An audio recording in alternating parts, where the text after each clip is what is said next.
Boa tarde, ainda é boa tarde a todas e todos.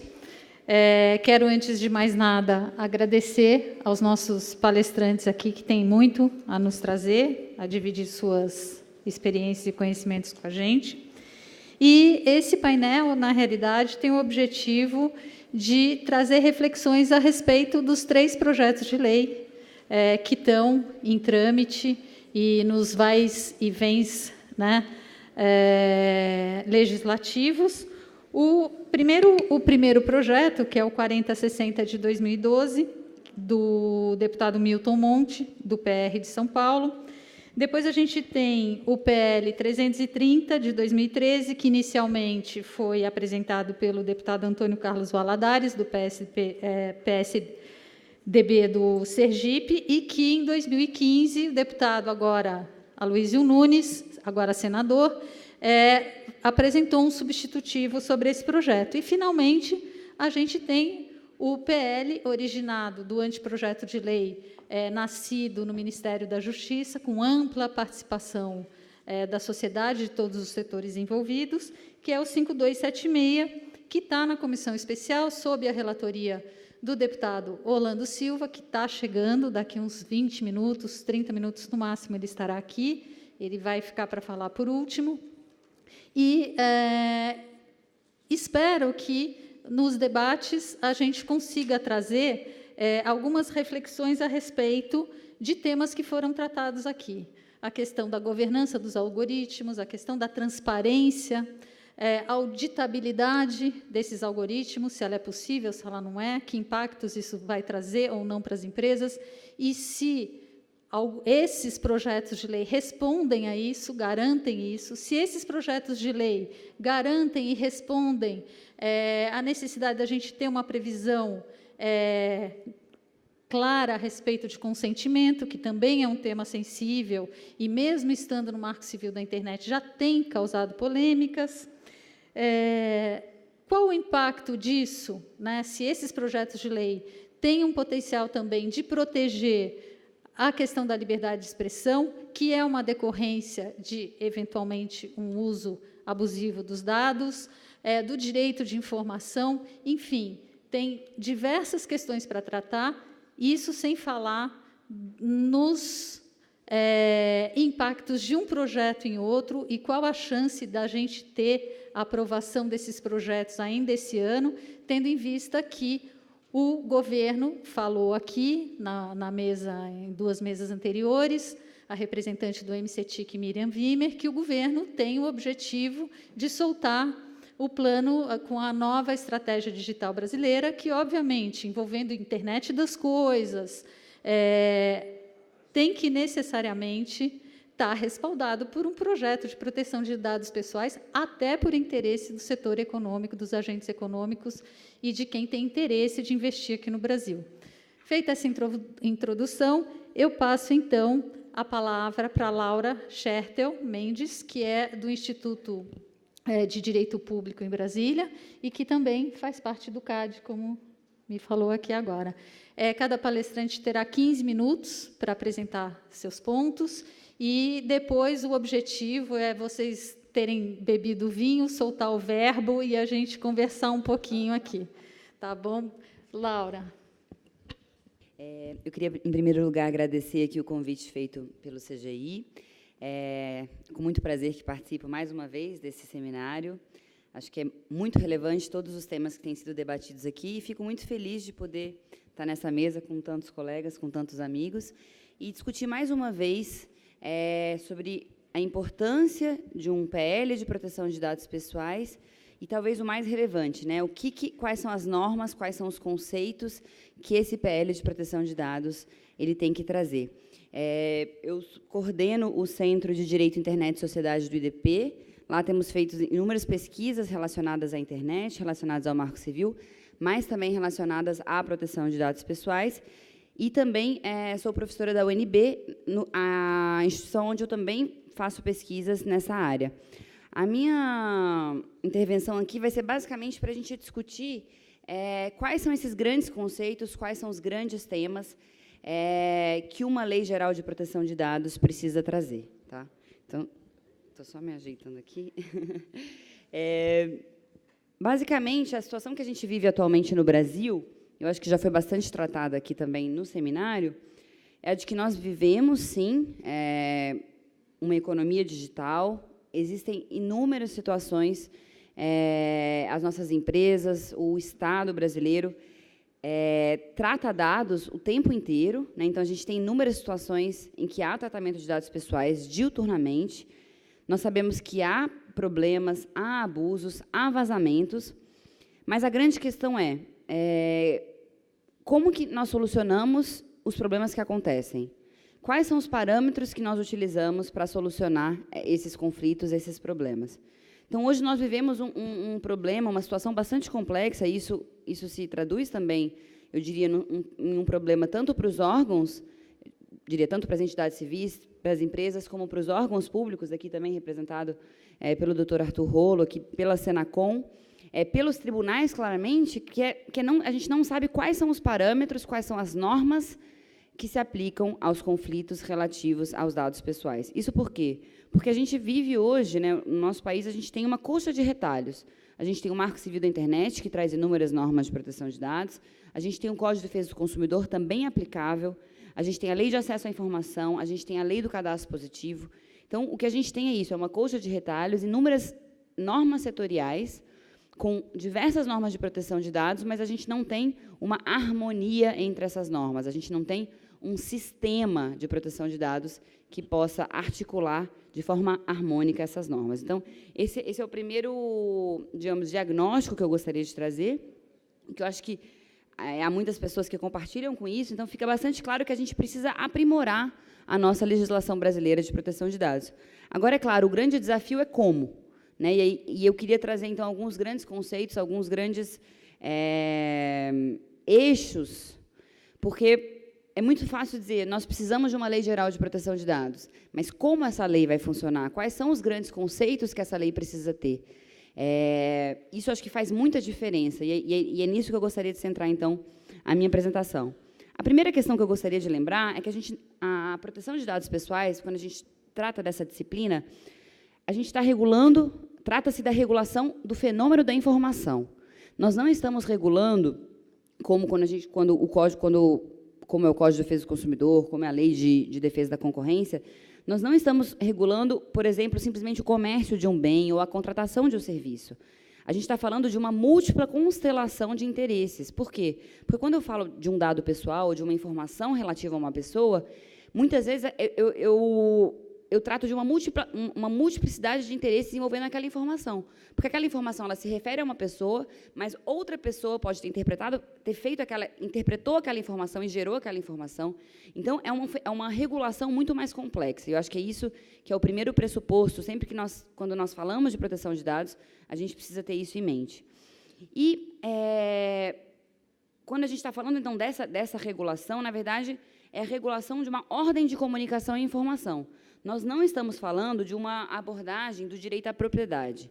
Acho que isso é uma questão fundamental, que eu acho que é importante ser ressaltado, é importante ter como pressuposto dessa discussão. Então, é uma ordem de comunicação e informação, e não meramente uma questão de propriedade de quem tem aquele dado ou de quem é aquele dado, mas sim de quem se refere àquele dado e quais são os interesses relacionados àquela informação.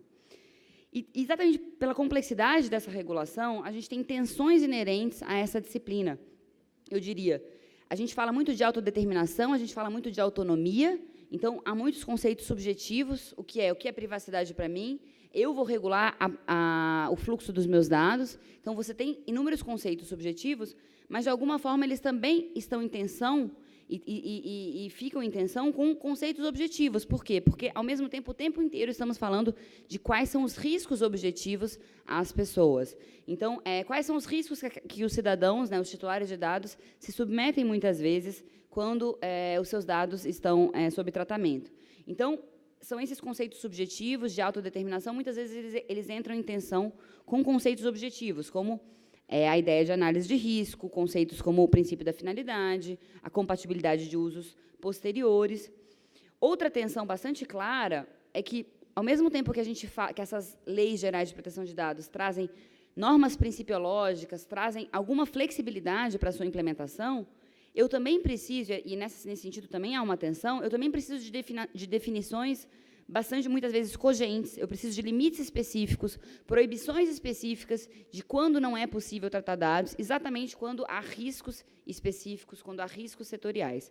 Então, ao mesmo tempo em que essas leis trazem normas principiológicas, trazem normas abertas, eu também preciso falar de limites específicos, proibições específicas e definições cogentes.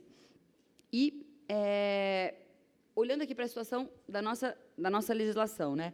O que a gente tem hoje? Então, a gente tem, sob o ponto de vista da regulação do Estado, essa colcha de retalhos que eu mencionei, e, sob o ponto de vista do setor privado, quando a gente olha para o setor privado, é imperioso notar que a gente não surgiu ainda uma autorregulação no país, no Brasil. Então, isso é importante, porque muitas vezes as pessoas perguntam, bom, qual que é o melhor sistema? É a autorregulação? É a regulação? Mas acho que é muito relevante a gente pensar o seguinte, bom, por que não surgiu uma autorregulação de proteção de dados até hoje? Porque, se de fato a lei, muitos argumentam, a lei não é importante ou não é essencial, a autorregulação é o melhor sistema. Mas, então, por que não surgiu essa autorregulação até hoje? Então, acho que é uma reflexão importante a ser feita. Certamente teriam algumas intuições, teriam alguns caminhos para a gente responder essa questão.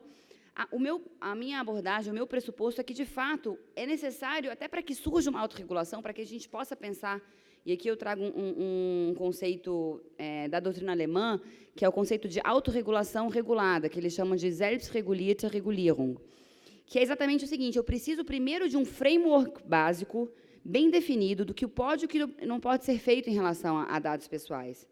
Eu preciso de conceito de dado pessoal, eu preciso das hipóteses de tratamento, de uma definição de consentimento, dos princípios e das normas relativas à segurança da informação. Eu preciso de uma autoridade de controle. E depois desse framework básico, eu posso e devo, sim, falar de uma autorregulação regulada. Tá? Então, apenas aqui como uma hipótese, mas por que a gente ainda não tem uma autorregulação nesse setor? Eu acredito que exatamente porque falta para nós uma definição básica, esse framework básico. Então, isso aqui é a primeira reflexão. E o que seria, aqui chegando já mais do meio para o fim da minha apresentação, o que seriam, então, os elementos essenciais de uma lei geral de proteção de dados? Acho que, primeiro, a gente precisa ter em mente que essa lei geral ela precisa construir toda uma arquitetura regulatória. Eu preciso de princípios, eu preciso de normas, eu preciso, especialmente também, de uma autoridade que vai implementar esses princípios, essas normas específicas. E eu diria que o primeiro, eu vou citar aqui quatro elementos essenciais, que, ao meu ver, né, sob o ponto de vista teórico, são essenciais para uma lei geral de proteção de dados. O primeiro deles é que ela precisa abranger todos os setores. Tá? A gente escuta bastante, eu tenho acompanhado as discussões no Congresso, a gente percebe que existem alguns setores que acabam se movimentando sempre com algum argumento de que, não, o meu setor não precisa estar dentro dessa lei, alguns setores podem ser excluídos. E eu diria que, se a gente olhar sob o ponto de vista do cidadão, ele precisa ter uma proteção integral. Ele precisa ter uma proteção integral e harmônica. Né? Ele precisa conseguir proteger os dados dele em relação a qualquer setor. Então, a proteção horizontal ela é essencial. E aqui também a gente pode citar outras legislações que se utilizaram desse mesmo formato. O Código de Defesa do Consumidor, que se aplica a todos os setores, a Lei de Defesa da Concorrência, que igualmente se aplica a todos os setores. Então, eu acho que esse é o primeiro pressuposto. É fundamental que ela se aplique horizontalmente a todos os setores. O segundo elemento essencial, que, ao meu ver, uma lei geral de proteção de dados precisa ter, é um conceito de dado pessoal abrangente. E aqui, citando, até a Flávia comentou alguns dos projetos de lei, né, o PL 4060 da Câmara, ele traz um conceito bastante restrito de dado pessoal, que eu acho bastante complicado. Ele diz o seguinte, no artigo 7º, 1, o dado pessoal é qualquer informação que permita a identificação exata e precisa de uma pessoa determinada. Já o PL 5276 e o 330, eles já trazem um conceito mais amplo de dado pessoal. E aí eu queria, inclusive, fazer aqui uma defesa teórica. Sob o ponto de vista teórico, não faz sentido a gente falar de um conceito tão específico de dado pessoal. Por quê? Porque o dado pessoal, ele, por definição, e esse sistema de proteção de dados, eu preciso de uma arquitetura prévia de proteção. Por quê? Porque eu protejo digamos, o cidadão previamente de uma interpretação de uma informação que vai acontecer lá na frente. Ou seja, aquela informação ela só vai ser utilizada em um determinado contexto. Eu não tenho como saber como é que ela vai ser utilizada. Eu não tenho como saber em que contexto esse dado, quando é que ele vai ser identificado, quando é que aquela pessoa vai ser possível de identificação. Então, eu preciso dessa construção, faz parte da própria lógica, da própria essência do sistema de proteção de dados, que eu tenha um conceito amplo de dado pessoal e que isso inclua que ele esteja relacionado a uma pessoa determinada ou determinável. Me parece que digamos, é preciso que a lei abranja o máximo de dados possíveis para que depois ela possa tratar isso e regular isso de uma forma até bastante flexível, com conceitos, não apenas com consentimento, como legítimo interesse, como a possibilidade de você tratar dados a partir do próprio contrato. Então, eu acho que assim, é possível, sim, você ter um sistema flexível, mas, para que eu tenha um sistema flexível, eu preciso, primeiro, conseguir enxergar todos os dados que são tratados. E, para isso, eu preciso enxergar, inclusive, aqueles dados que podem se relacionar a uma pessoa, e não apenas aqueles diretamente relacionados à pessoa. Então, acho que isso é essencial, inclusive, para que a nossa lei, para que a nossa futura lei converse com as outras legislações de proteção de dados no mundo. É essencial essa interoperabilidade, né? Para usar aqui uma expressão, uma analogia. É fundamental que a nossa lei converse também com outros sistemas. É da natureza dessa disciplina que os dados possam, que haja um fluxo transfronteiriço de dados. É da natureza da disciplina que os dados sejam transferidos, que os dados sejam utilizados, inclusive, em outras jurisdições. Mas é fundamental para isso que eu também tenha um conceito de dado que é o mais utilizado nas outras jurisdições, que é esse conceito amplo de dado pessoal. Um terceiro ponto que eu acho relevante, que eu também tenho visto algumas contribuições e algumas reivindicações no Congresso, é a ideia, qual que seria o âmbito de aplicação desse PL? Ele envolveria apenas pessoa jurídica, apenas a pessoa natural, ou envolveria a pessoa natural e também a pessoa jurídica. Em relação a isso também, eu diria que toda a arquitetura de proteção de dados, essa que vem sendo construída desde a década de 70, tanto na Europa quanto nos Estados Unidos, ela é voltada para a proteção da pessoa natural. A pessoa jurídica ela já tem outros mecanismos de proteção, como, por exemplo, a propriedade intelectual e o sigilo industrial. Apenas se a gente for pensar aqui no conceito, né, que muitos autores falam da função social da empresa. Muitas vezes, a empresa ela tem uma responsabilidade de agir de forma transparente, de expor resultados, de expor informações sobre o seu funcionamento. Então, não é comparável os dados da empresa com a proteção que os dados da empresa têm com os dados da pessoa natural. Apenas aqui também como um exemplo, domicílio da empresa, CNPJ, são dados pessoais, né? Então, aqui apenas, de novo, eu acho que aqui tem um problema conceitual, de fato, de se aplicar todo esse arcabouço que foi feito para a proteção das pessoas naturais também para as pessoas jurídicas. E, de novo, eu acho que existem várias outras situações, existem várias proteções setoriais específicas que são aplicáveis, sim, às pessoas jurídicas, isso sem dúvida alguma. Mas esse arcabouço geral da Lei Geral de Proteção de Dados, esse arcabouço geral, ele não foi pensado para abarcar a pessoa jurídica. Eu citaria aqui mais dois elementos essenciais que me parecem importantes para uma Lei Geral de Proteção de Dados.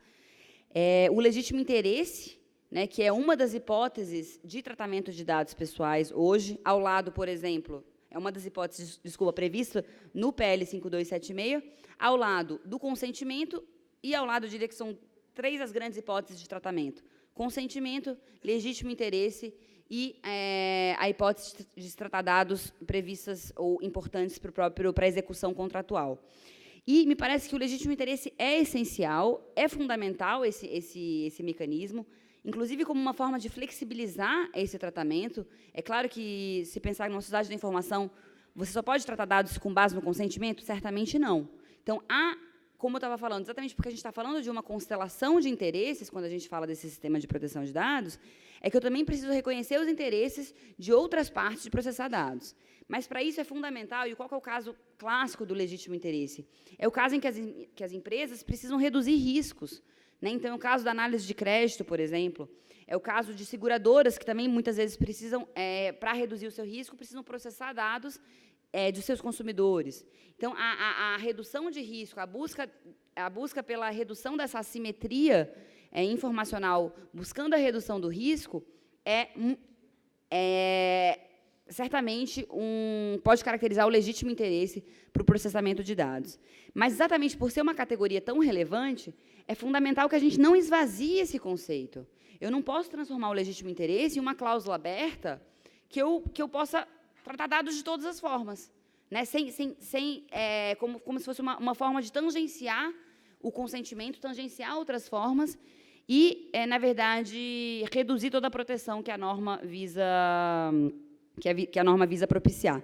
Então, exatamente para que eu possa garantir essa norma, para que eu possa ter essa disposição importante, né, no projeto, é fundamental que ele não se esvazie. Então, aqui um exemplo.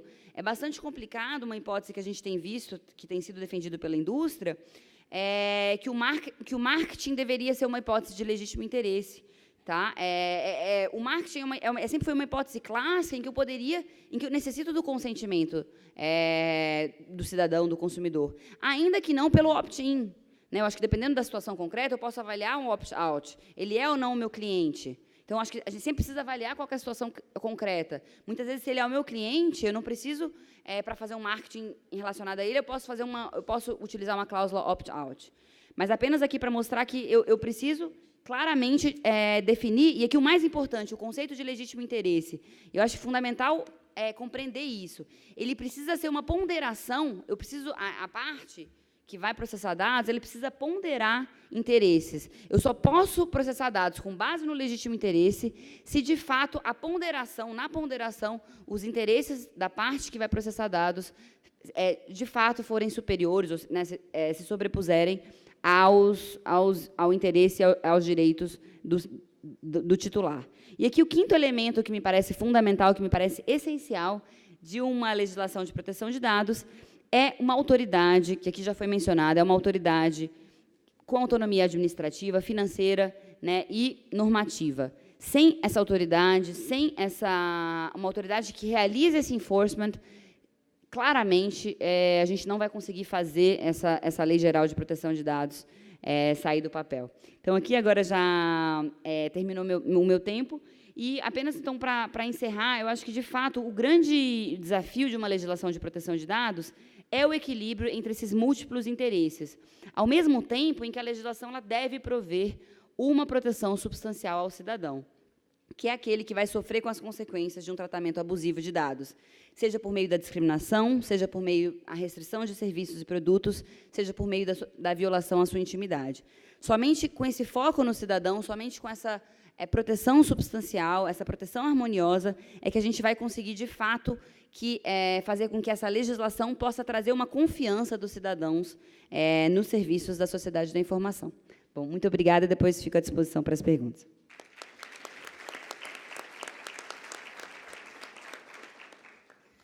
Obrigada, Laura. Quero anunciar aqui a chegada do deputado Orlando Silva. Obrigada pela sua presença.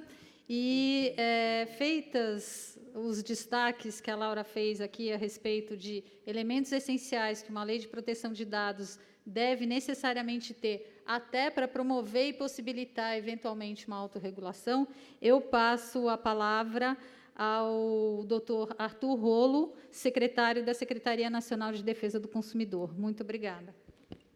Muito boa tarde a todas e a todos. Queria saudar a mesa, na pessoa da nossa moderadora, doutora Flávia Lefebvre, e na pessoa dela também agradecer ao CGI pelo convite, também saudar o deputado Orlando Silva e as demais autoridades da mesa, e dizer o seguinte, aqui já vão ficar 2 dias debatendo temas, eu decidi fazer um enfoque aqui para ver como a gente está hoje, que a gente precisa mudar, precisa ter uma regulação urgente. O sujeito vai hoje na farmácia, perguntam o número do RG, o número do CPF, perguntam se ele tem o cartão da drogaria, e eu já fiz a experiência. Eu sempre fui avesso a banco de dados e cadastro. O pessoal chegava para mim e falava assim, quer preencher a fichinha? Eu era até agressivo na resposta, falava, não quero preencher fichinha, porque preencher a fichinha significa a abertura de um cadastro, significa que vão ficar me mandando milhares e milhares de correspondências, como já foi falado aqui. Mas, hoje, o que acontece? Tem esses cartões de drogaria, você coloca lá o CPF, se você não tem o cartão da drogaria, você vai pagar o dobro do preço. Então, vai dizer que tem consentimento livre aqui na hora de fazer o cartão da drogaria? Eu não queria fazer o cartão da drogaria, eu tive que fazer porque senão ia pagar muito mais caro o preço do remédio. Aí vocês vão falar, não, é só você sair daquela drogaria, daquela farmácia e ir para outra. A gente vai ver que outras farmácias adotam o mesmo procedimento. E aí você, como uma tem o remédio mais barato que a outra, se você quiser comprar remédio mais barato, você vai ter que fazer o seu cartão em 2, em 3, em 4 farmácias e, consequentemente, vai ter que dar os seus dados nessas farmácias. Seus dados estão lá. Aí você vai na portaria do prédio. Agora a moda em portaria de prédio é colocar a impressão digital. Impressão digital que é a mesma que eu uso para acessar um sem número de serviços através de aplicativo do celular, dentre as quais o serviço do banco. Hoje eu saco dinheiro no caixa eletrônico com a minha impressão digital. Então, é um dado sensível aí, essa tal da impressão digital. Você vai no supermercado, cartão do supermercado também, e aí ficam aquelas informações. Imagina só uma drogaria, um supermercado, tendo o seu histórico de consumo do ano inteiro. Essa informação vale ouro, tem o seu perfil de consumo. Pega o perfil de consumo de uma pessoa no supermercado, vai saber em que classe social ela se encontra, o tipo de produto que ela gosta, se ela gosta de cosmético ou não, se gosta de queijo, se gosta de vinho. Você tem como traçar um perfil da pessoa através dos produtos que ela adquire. Aí vai o sujeito, além de portaria, de farmácia, do supermercado, compra em sites estrangeiros. Hoje tem muita gente comprando em sites estrangeiros, esse é um problema sério, porque a gente não compra só em sites nacionais, coloca informações em sites estrangeiros, a gente não sabe como essas informações são tratadas, como elas circulam por aí. Aplicativos de celular, tem muito aplicativo do celular que se diz gratuito, mas ele, na verdade, ele fica com os dados da pessoa e utiliza esses dados. Cartões de plano de saúde também, a gente fala em informações sensíveis, se a pessoa está doente ou não, que exames que ela faz ou deixa de fazer. O plano de saúde tem todas essas informações. Isso para a gente perceber que onde a gente vai hoje, se a gente pegar o nosso dia, quantas vezes a gente colocou dados em inúmeros lugares, a gente vai ver que a gente fica o dia inteiro colocando os nossos dados e como é que está a nossa segurança. Aí eu cito alguns casos recentes aqui de problemas que a gente teve. Uma reportagem recente de uma grande emissora de televisão disse que bancos estavam informando para os aposentados que a aposentadoria deles havia sido deferida. Onde foram obtidas essas informações? Como é que determinados bancos têm acesso a essas informações? É óbvio que isso é vazamento de dados, é alguma pessoa lá dentro, provavelmente até de algum órgão público, que vaza esses dados para alguma instituição bancária. Tivemos um caso recente também de possível vazamento de dados de empresas de e-commerce. Algumas empresas divulgaram que seus consumidores tiveram seus dados violados por insegurança do site. Isso aconteceu recentemente aí com 2 sites. Na verdade, a gente viu na imprensa, não viu uma maior repercussão disso, mas isso aconteceu recentemente. Eu tive, na semana passada, no Sindicato das Empresas de Energia, e elas estão me falando o seguinte, que a moda agora é abrir ligação de energia com documento falso. Aí eu falei, espera aí, se estão abrindo ligação de energia com documento falso, significa que vocês não estão controlando direito. Aí eles falaram, não, espera aí, você não sabe a sofisticação da falsificação, tá? Eles estão utilizando falsificações ultra sofisticadas. E muitas dessas falsificações podem ter de ponto de partida dados vazados. Hoje tem site de internet que tem dados. Não sei se vocês chegaram a ver, há tempos atrás a gente estava brigando lá na Senacom com o tal do telefone ninja, né? Esse telefone ninja, você jogava lá o nome da pessoa, aparecia telefones, endereços, apareceu o meu endereço de hoje, o meu endereço passado. Então, de onde que vem esses dados? Aí a gente começou a brigar, começou a investigar. O que aconteceu? Tiraram esse site do ar. E, para concluir a parte da problemática, eu tive um caso recente que passou por mim, de uma pessoa que ligou no serviço de TV a cabo para agendar uma visita técnica e, no lugar da visita técnica, foram bandidos no lugar. E ela teve lá um roubo na sua residência, amordaçaram todo mundo, trancaram todo mundo dentro do quarto. E a gente conseguiu provar no processo judicial que houve um vazamento de dados da empresa de TV a cabo. A empresa foi condenada com o trânsito em julgado a indenizar os consumidores. Então, hoje também tem muita terceirização de serviço de atendimento a cliente. Determinados serviços de atendimento a cliente colocam uma série de dados sensíveis de consumidores aí para os operadores, e aí como é que fica? Isso possibilita roubos, como aconteceu nesse caso. Agora, partindo para a questão propriamente do projeto de lei, e eu me atenho mais ao PL 5276, que foi esse que nasceu lá no Ministério da Justiça, esse que foi para consulta ampla, consulta pública, e saiu lá do Ministério da Justiça. A gente fala lá em padrões mínimos, vinculação do uso das informações pessoais à finalidade específica para a qual deverão ser utilizados. Então, eu dou consentimento para a utilização da minha informação para uma determinada finalidade específica, e eu posso falar, olha, essa finalidade só, não autorizo que você passe essas informações para outra pessoa, e eu posso fazer até uma limitação de ordem temporal. Isso é fundamental? Isso é fundamental. Criação de um ambiente seguro e controlado com a definição do seu âmbito de atuação. Tem que ter um ambiente seguro aí para esses dados, né?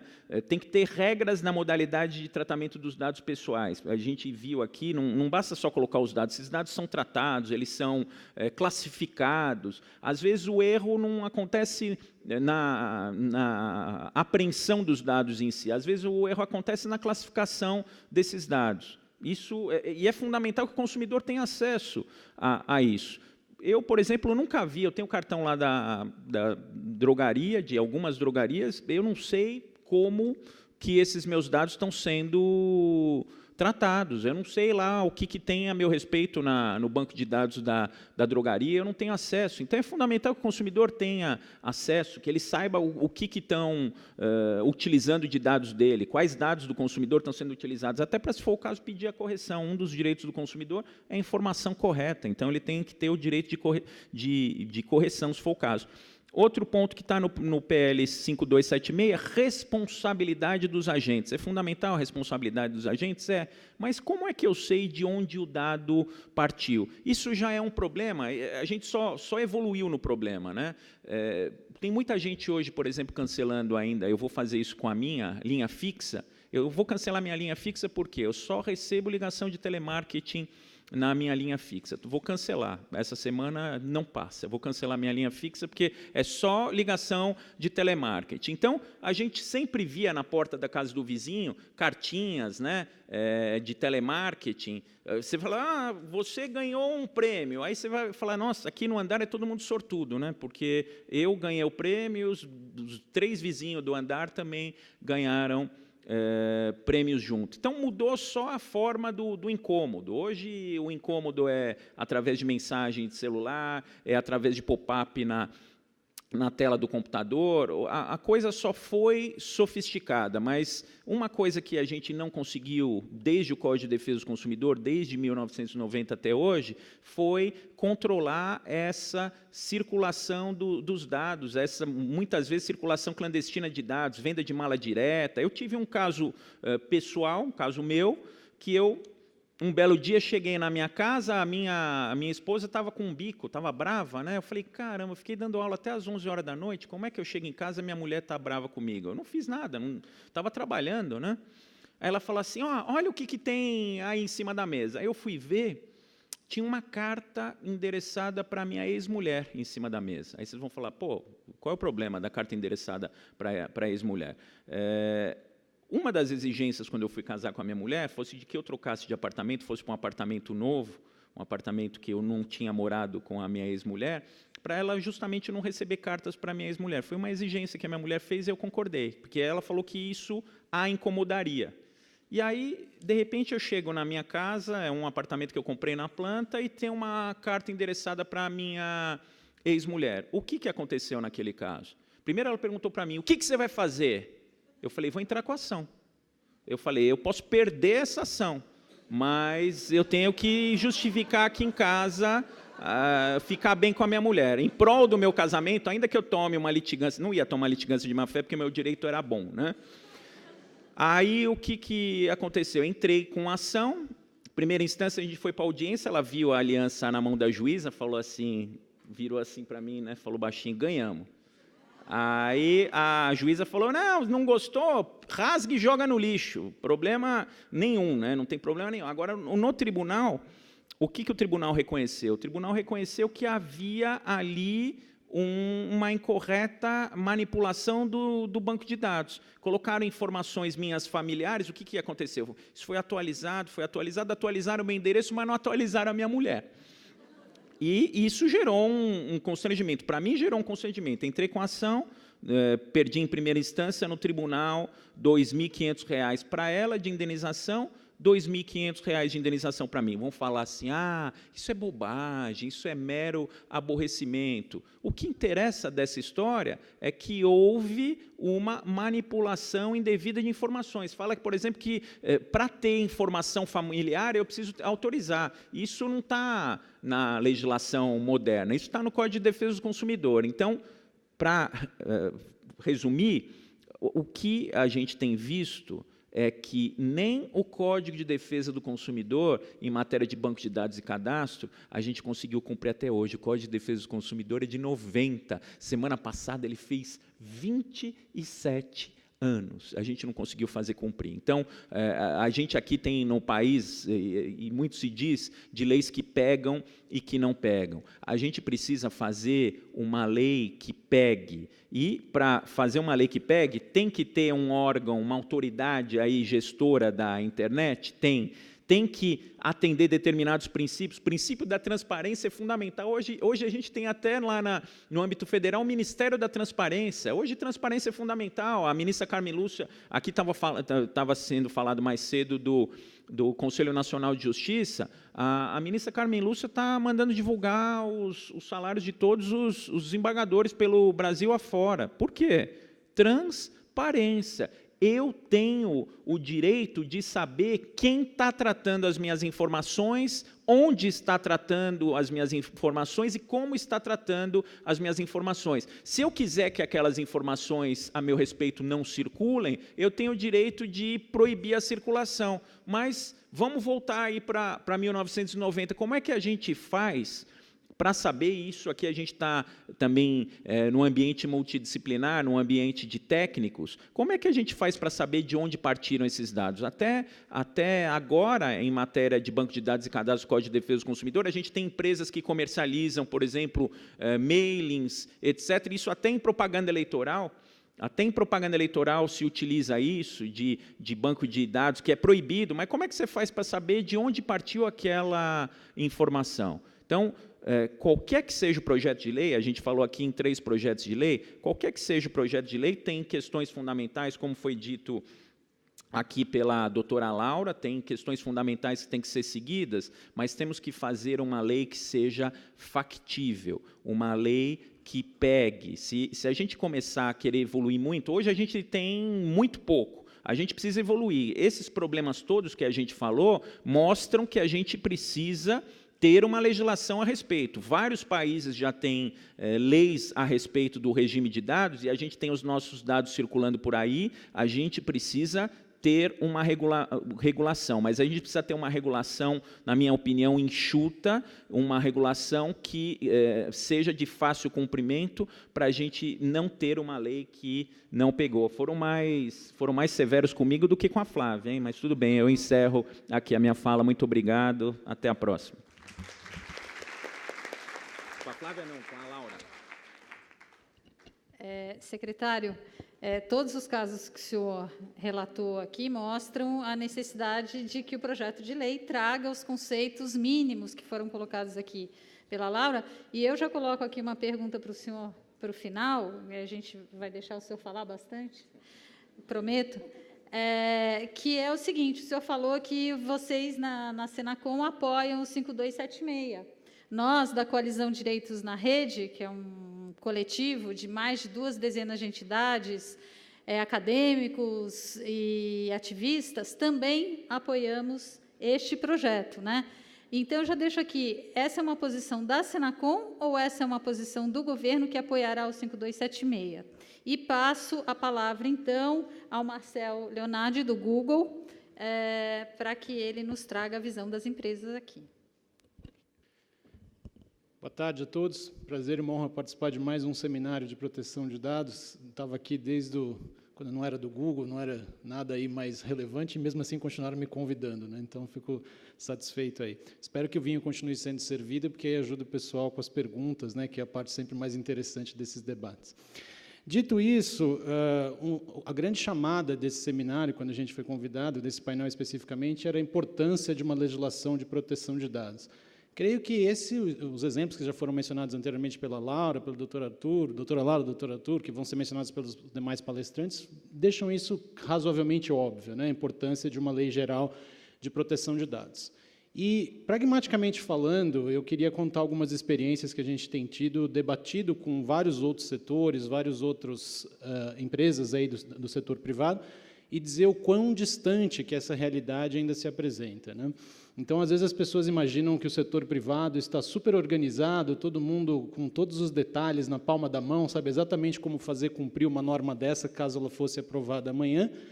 E a realidade é que a gente conversa com várias empresas grandes do setor privado, inclusive empresas que têm filiais ou sede fora do Brasil, e eu escuto coisas do tipo: por que eu deveria me preocupar com isso? Eu não tenho relação direta com o consumidor. Por que eu deveria me preocupar com isso? Eu não processo dados pessoais.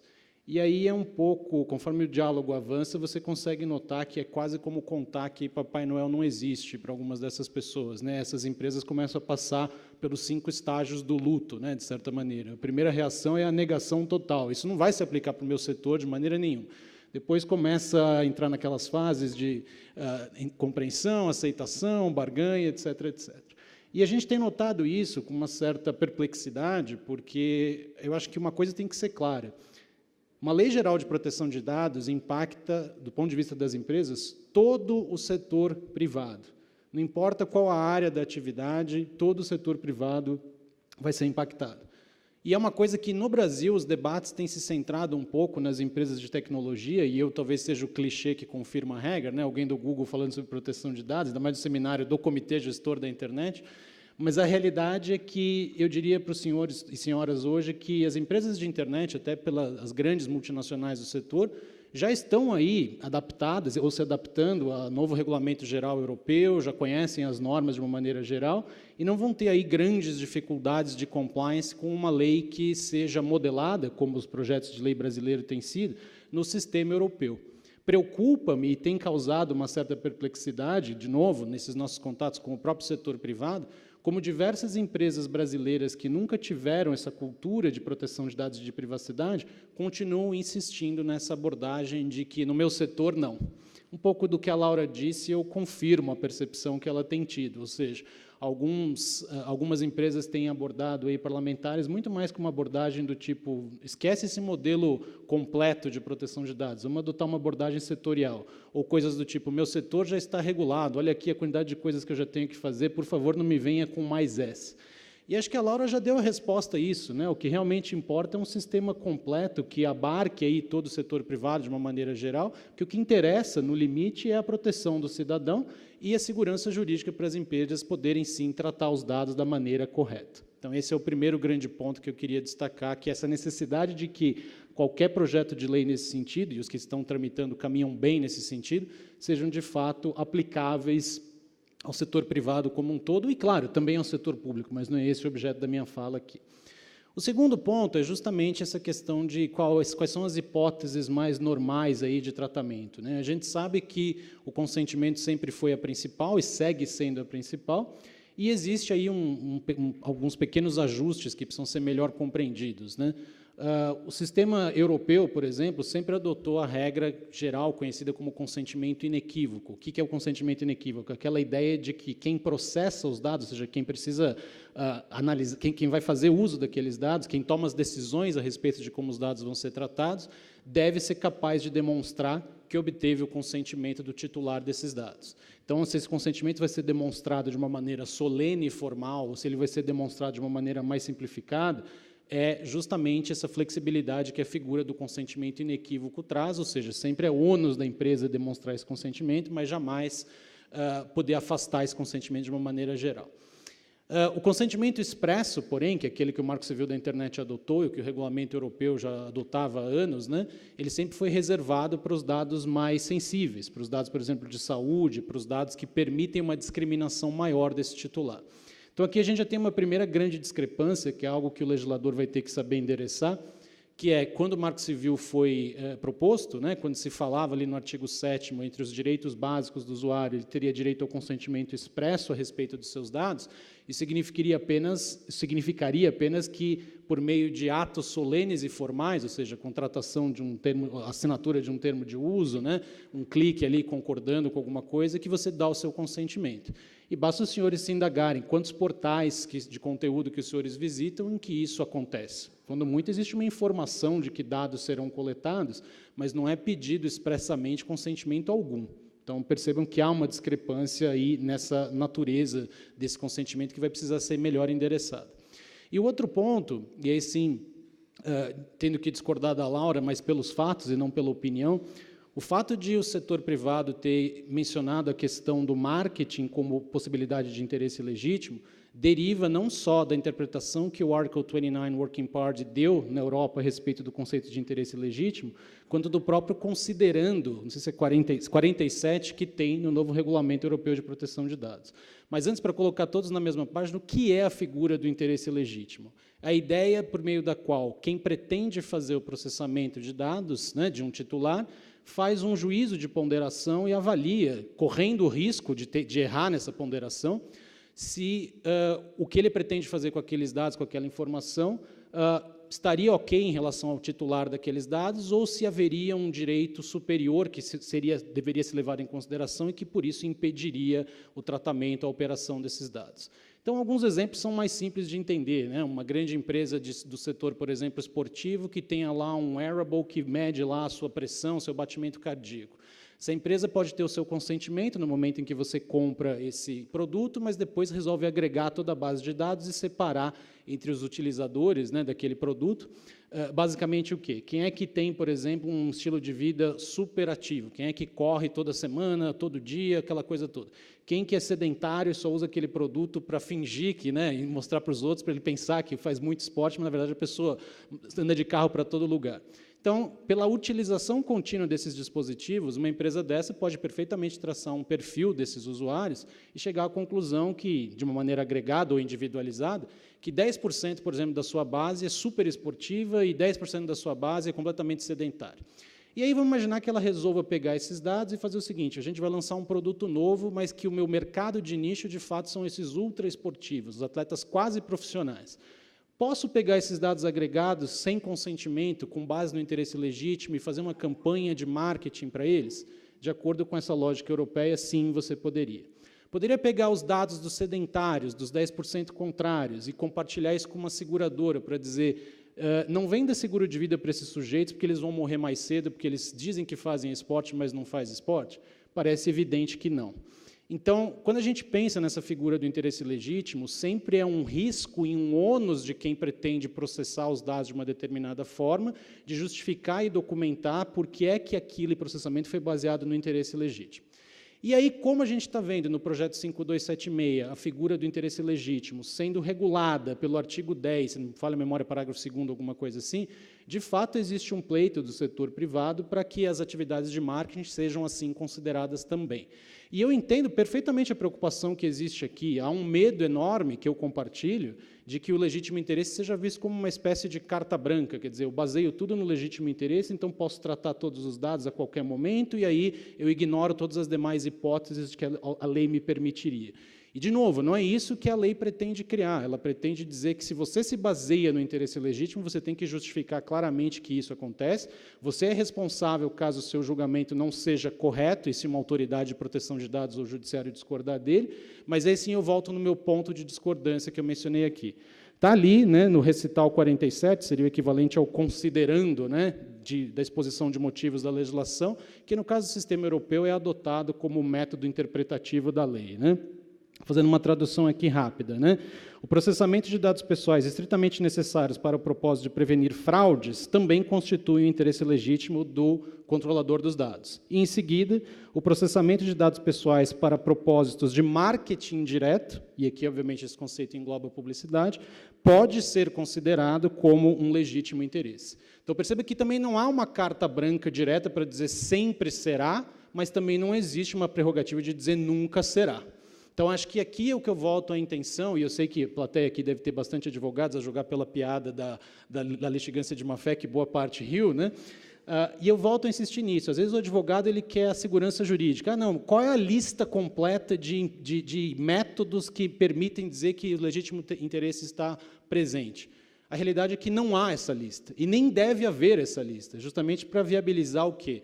Inovações, novos produtos, novos métodos de utilização desses dados. Mas o ônus e o risco disso sempre é empresarial, sempre é quem resolveu usar, e na visão do regulador que eu digo o futuro, né, da autoridade que for aplicar a legislação, disse, olha, aqui você errou, sinto muito, você não podia ter feito essa combinação, você não podia ter feito esse uso, vai ser um ônus das empresas. Então, a preocupação que existe nos projetos de lei é que a defesa do interesse legítimo exista, seja mantido esse modelo flexível e seja compreendido onde que se quer chegar com essas demandas. Isso leva a uma discussão paralela, que é qual? Talvez o melhor caminho, que foi justamente o caminho que os europeus adotaram, não seja já pré-definir em lei, e eu sei que esse é um ponto de debate, quais seriam algumas hipóteses que o interesse legítimo deve levar em consideração. Então, o 5276, ele trata do interesse legítimo, mas trata de hipóteses que devem ser levadas em consideração. O 330, que está no Senado, também fala do interesse legítimo, mas não se preocupou em regular hipóteses nem nada, deixou isso de uma maneira mais ampla. E o 4060, honestamente, nem merece comentários, eu não vou nem perder tempo com ele aqui. O que acontece de uma maneira geral, então? Tendo visto tudo isso, qual que é um outro ponto que tem chamado a atenção, principalmente do setor aí das empresas de grande porte, mas também a gente tem visto isso muito na comunidade das startups e empresas que exportam, né? A figura das transferências internacionais de dados. Porque isso é um tema que, no começo, era extremamente arcano e obtuso, né? Ou seja, quando, em 1995, a diretiva europeia foi pensada, falava-se em transferência internacional de dados, porque, de fato, as hipóteses em que eles ocorriam eram raras, né? A internet comercial começava a existir no mundo inteiro.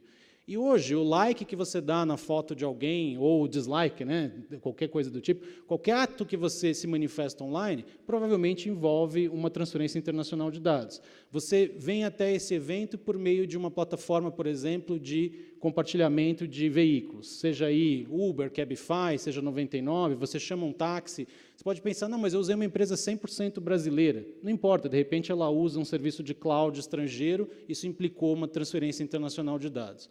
Então, esse é um outro ponto da legislação que nós temos observado com bastante cautela, e aqui eu também coloco, óbvio que eu não ouso falar pelo setor privado, mas eu tenho visto um certo consenso de uma maneira ampla nesse sentido, de olhar para a realidade brasileira e constatar que talvez o modelo europeu, nesse aspecto, não seja necessariamente o mais adequado. E o adequado é um trocadilho proposital, né? Qual é o modelo europeu? O modelo da adequação. a ideia é que a livre transferência de dados da Europa só pode ocorrer para países que tenham um nível considerado adequado em relação ao Sistema Europeu de Proteção de Dados. Há 11 países no mundo inteiro que constam dessa lista. Quer dizer, nós estamos falando de um número extremamente restrito de países para os quais os dados podem ser enviados de uma maneira irrestrita. Qual é o primeiro critério que a Comissão Europeia analisa para decidir se um país é adequado? Além da legislação em si, a existência de uma autoridade de proteção de dados. Então, e é aqui que eu volto a insistir nesse tema, quer dizer, eu vejo muitos dos debates acadêmicos, vindo do mundo acadêmico, me considero ainda, espero que meus pares assim também me considerem, apesar do chapéu corporativo, como um acadêmico nessa área de proteção de dados. Muito a gente pensa em emular o modelo europeu, mas a gente precisa estar atento para esse cenário, que é qual? O Brasil tem um mercado consumidor extremamente grande, pode colocar, de certa maneira, sua força no jogo político para tentar copiar esse modelo. Será que é o melhor modelo para crescimento econômico, desenvolvimento, etc., etc.? Eu tenho dúvidas se é realmente, e explico sinteticamente o porquê. Se o Brasil adotar um modelo de adequação similar ao europeu, o primeiro pensamento de vocês será, mas que bom, seremos adequados em relação à Europa. Mas essa é só a primeira face da moeda da adequação. A segunda face é que, consequentemente, para que dados possam ser transferidos do Brasil para qualquer outros países, esses outros países também têm que ter um sistema considerado adequado pelo órgão que vier a existir nacionalmente, pela nossa futura Autoridade de Proteção de Dados. Se esse modelo vai se replicar, então, em larga escala, isso significa que todos os países que não têm essa legislação considerada adequada vão ter que celebrar acordos aí bilaterais, como, por exemplo, os Estados Unidos têm em relação ao Privacy Shield. E isso é que me preocupa. Será que o Brasil vai ter a mesma força política do bloco europeu para forçar a celebração desses tratados, desses acordos? Ou a gente corre o risco, copiando o modelo de transferência internacional de adequação, a acabar se isolando, porque isso não vai ser a realidade concreta? Então, essa é uma primeira preocupação que existe em relação à transferência. E a segunda delas é dizer, ok, então, se esse não fosse um modelo, qual seria um modelo adequado? O que a gente tem estudado bastante, que parece ser um modelo um pouco mais adequado, seria justamente a estrutura que é adotada nos países da Ásia-Pacífico, do APEC, como se chama, que é a ideia pela qual as empresas fazem essa transferência internacional de dados, mas são igualmente responsabilizadas em caso de descumprimento de todas as legislações locais aplicáveis. Ou seja, em vez de existir um modelo prévio de permissão e restrição, ou seja, autorização pela DPA, análise de alguma maneira, existe sim o livre fluxo de dados, mas com sanções imediatamente aplicáveis no nível local. Então, é interessante pensar, porque se o objetivo é dar efetividade e proteção para o consumidor, para o titular desses dados, eventualmente esse modelo de transferência pode ser até mais eficaz do que buscar um modelo em que você consegue essa adequação formal, muito mais vezes por um processo político, e depois ninguém está olhando isso muito de perto. Então, é algo para se pensar.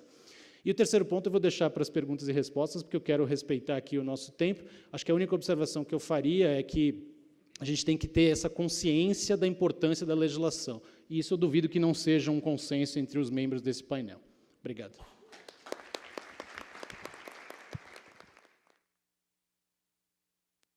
Obrigada, Marcel.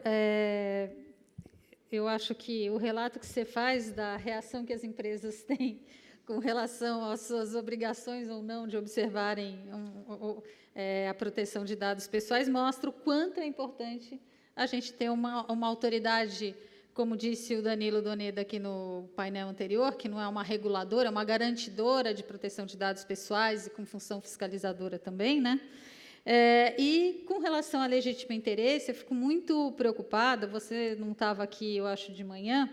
Nós ouvimos aqui de uma representante do Serasa de manhã que, muitas vezes, você não revelar informações a respeito de um determinado algoritmo que você aplique para conseguir determinadas finalidades se justifica para o consumidor não manipular o resultado que a empresa que aplica aquele algoritmo quer alcançar. No caso, era um exemplo de uma discussão na Polônia, que o CAF trouxe para cá, sobre um programa de empregos, de recolocação de emprego, e que quem ganhava um determinado score nesse programa ficava simplesmente de fora. e não havia transparência para saber como era essa classificação. E a representante do Serasa achou que isso era razoável. Será que isso é um legítimo interesse? Né? Então, eu acho que a legislação seria importante, né, que ela abordasse isso. Eu vou passar, então, para o Rafael Zanata, do IDEC, para que ele aprofunde aí as considerações a respeito dos nossos projetos de lei. Bem, muito boa tarde. Meu nome é Rafael Zanata, eu sou o líder do Programa de Direitos Digitais do IDEC, Instituto Brasileiro de Defesa do Consumidor. Eu era do Núcleo de Direito, Internet e Sociedade da USP, né, o NDIS. Trabalhei com o Internet Lab, Centro de Pesquisa em Direito e Tecnologia. Ano passado estive aqui para uma mesa sobre economias do compartilhamento e direitos digitais, que foi bastante produtiva. E agora me dedico integralmente ao trabalho no IDEC, junto com várias outras organizações, como a Flávia disse, isso é muito importante, né, Flávia? É um trabalho realmente coletivo de várias organizações que, no Brasil, existe uma colisão chamada Direitos na Rede, que já foi premiada internacionalmente, né, que é reconhecida por um ativismo sofisticado, qualificado, que não é só de gritaria, de muita pesquisa e de muito refinamento conceitual, e que, no mundo inteiro, o Brasil é admirado por ter uma comunidade de ativistas em direitos digitais que é amplamente respeitada, isso é importante a gente ressaltar. E eu queria também parabenizar o CGI por mais uma edição do seminário, que é fantástico, eu acho que é o seminário de ponta em proteção de dados pessoais no Brasil, sem dúvida nenhuma, e que desde de manhã a gente tem ouvido falas muito qualificadas do Luiz Costa, do Bruno, de outras pessoas que apresentaram diferentes perspectivas teóricas, casos e coisas do tipo, que espero que vocês estejam com um pouco de paciência. O bom de fazer esse último seminário ao estilo grego, né, que é um estilo com vinho, como os gregos faziam, é que ele fica um pouco mais animado.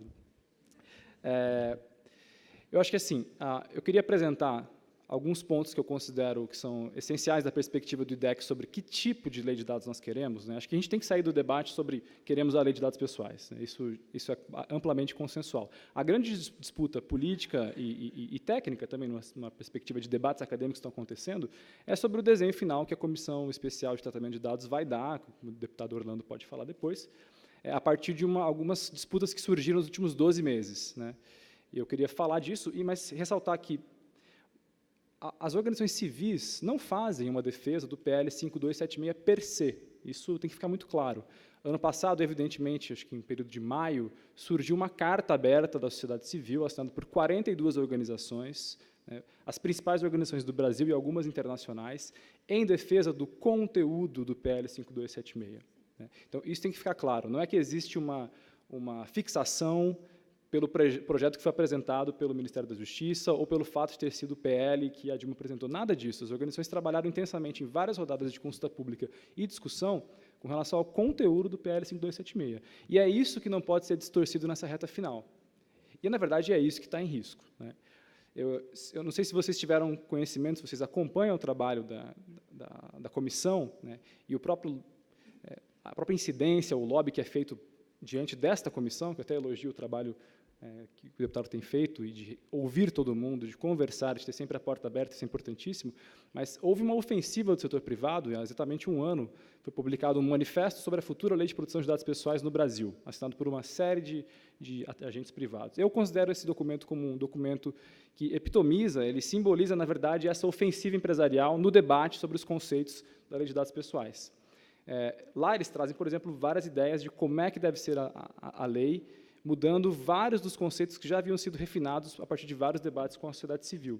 Isso é prejudicial da perspectiva de como é que nós vamos andar, né, para a reta final, e por isso que eu acho importante manter esses 13 pontos que eu vou apresentar para vocês, para que a gente tenha clareza, e é importante ter essa clareza da perspectiva do IDEC e das ONGs da Coalizão de Direitos na Rede. Que projeto nós queremos? Quais são, então, os elementos inegociáveis? O que é aquilo que a gente defende com relação a uma lei de dados pessoais? Então, para começar, isso nem deveria falar sobre isso, mas como o manifesto das empresas colocou no ano passado, eu tenho que dizer de novo. O conceito de dados pessoais inclui qualquer dado relacionado à pessoa natural identificável. A gente não pode cair, né, no suposto argumento de que deveríamos adotar o conceito do 40-20, que, como o próprio Marcel já aqui falou quase como um ativista, nem vale a pena discutir esse conceito que foi colocado lá. Mesmo assim, algumas empresas insistem em provocar o debate a partir dessa diferenciação. Então, queremos um conceito de dado pessoal relacionado somente à pessoa identificada, não queremos incluir os dados relacionados à pessoa identificável. Não, isso é um ponto de partida para a nossa discussão. Segundo ponto importante, Os dados sensíveis, considerando que eles merecem proteção especial, eles devem incluir dados relacionados à origem étnica, convicções religiosas, opiniões políticas, condições de saúde, condições socioeconômicas e informações genéticas e biométricas. De novo, algumas empresas tentaram, no passado, tirar do conceito de dado sensível o dado biométrico. É super importante a gente manter isso no conceito de dado sensível. Terceiro ponto, se esforços técnicos razoáveis, e aí vem a questão de sempre a norma exigir realmente um teste empírico ou os elementos contextuais, né, do tratamento de dados pessoais.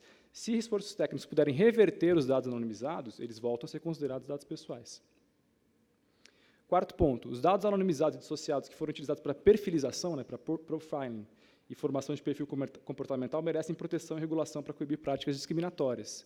E aí vem a discussão toda que foi feita, que é muito importante, que nos preocupa muitíssimo no IDEC, que é perfilização para pontuação de crédito, né, e algumas práticas que têm surgido.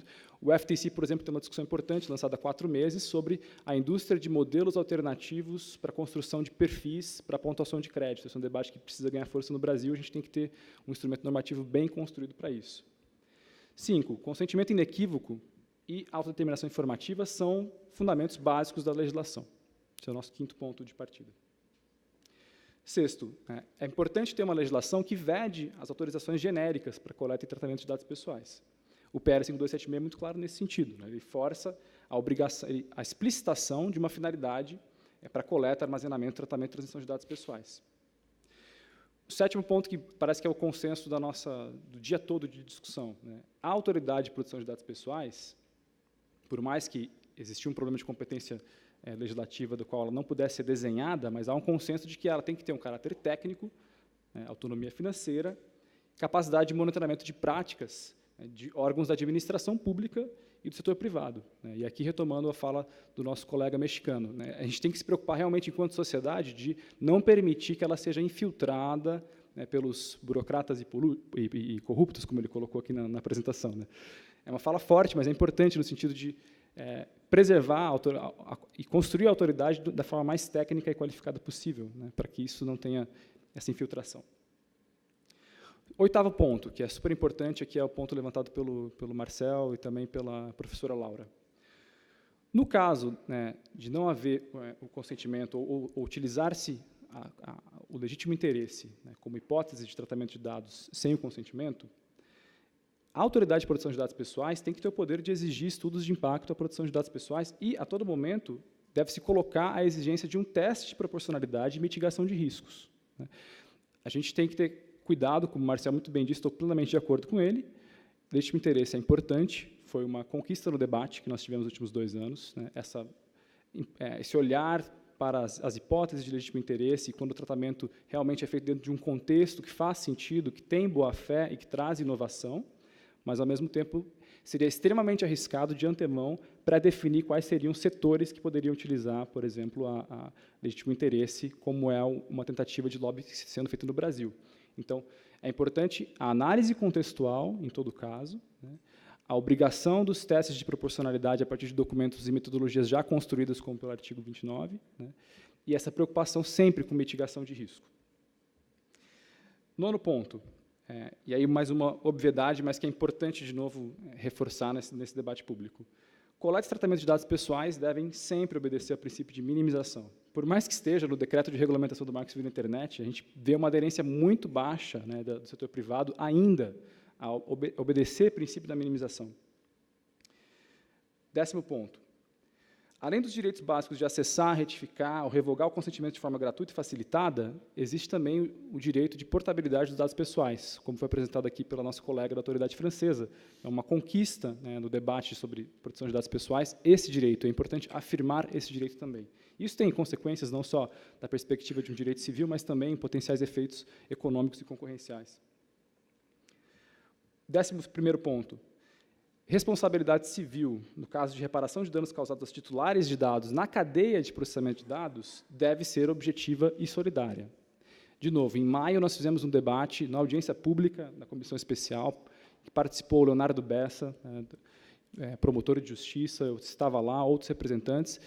Isso não é simplesmente pelo fato de que há uma leitura do CDC, isso também, desde o Código Civil, tem-se a compreensão clara de que atividades de risco, lá do 927, parágrafo único, trazem consigo uma moldura de responsabilidade civil de caráter solidária e objetiva. Isso é extremamente importante numa perspectiva também de proteção das pessoas, que têm pouca informação e pouca capacidade de entender o que há por trás desses processos de coleta. Isso também, como o Bruno colocou, pode trazer uma série de efeitos positivos ou externalidades positivas para toda a cadeia, no sentido de um monitoramento entre pares maior, um cuidado maior também nas relações negociais das empresas sobre os seus parceiros comerciais, considerando que existe essa regra jurídica que traz essas consequências.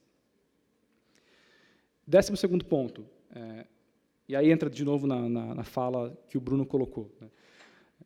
Os controladores de dados pessoais devem, como uma questão de política regulatória, forçar a implementação desses processos de privacy by design, ou seja, que na concepção das técnicas de coleta e tratamento de dados pessoais, isso esteja embutido na própria concepção do projeto. É importante a afirmação disso na legislação, o debate sobre como fazer, por meio de quais instrumentos, se vamos adotar sanções premiais ou não, se vamos mexer na estrutura do BNDES, é um debate subsequente, importantíssimo, acho que a agenda, da perspectiva de funcionalidade do direito ou de sanções premiais, é um próximo passo, mas seria uma omissão tremenda a legislação não tratar de privacy by design ou privacidade por tecnologia, já nesse sentido de criação de incentivos para as startups e para as empresas de tecnologia no Brasil. 13º ponto, e é o último ponto. A avaliação de impacto de produção de dados pessoais ou avaliação de impacto da privacidade, ela tem que ser obrigatória no caso de tratamento de dados que provavelmente resultem em risco alto ao cidadão. Isso é uma grande inovação da legislação europeia.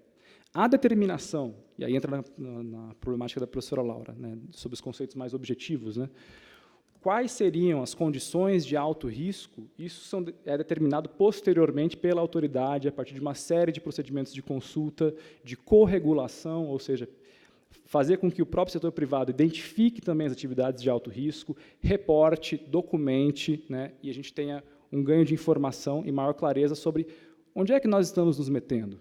Ao permitir as economias digitais e ao dar aso à ampla inovação em processos de tratamento de dados, que tipo de risco existe aí? A legislação também tem esse caráter importante de fazer uma regulação do risco, além de afirmar os direitos civis e determinar critérios de boa-fé e regulação econômica. Tem uma apresentação que foi feita no Seminário Internacional de Proteção de Dados Pessoais, organizada pela comissão, que foi um grande debate. Veio o Alessandro Spina, que é um sujeito com uma abordagem teórica muito grande e também prática, porque ele está na Agência Europeia de Medicamentos.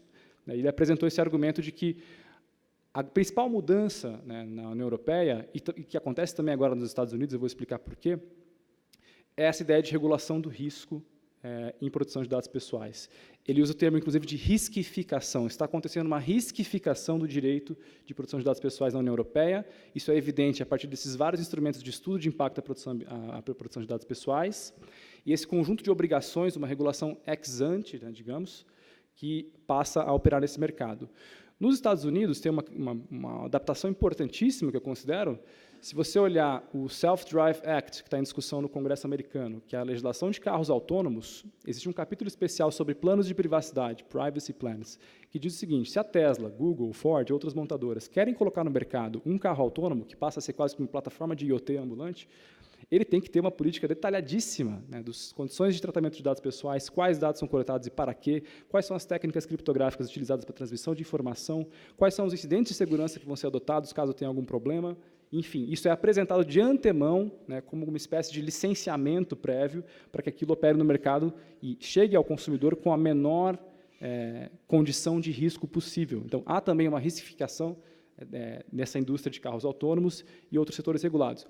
Isso é importante, construir de antemão, e aí, falando da perspectiva de quem observa o trabalho do secretário Arthur Rolo e toda a dificuldade que se tem hoje no Brasil de operar um Sistema Nacional de Defesa do Consumidor, com essa questão de risco, é que não há condições de a Senacom assumir essa avaliação de risco de antemão com os instrumentos existentes hoje.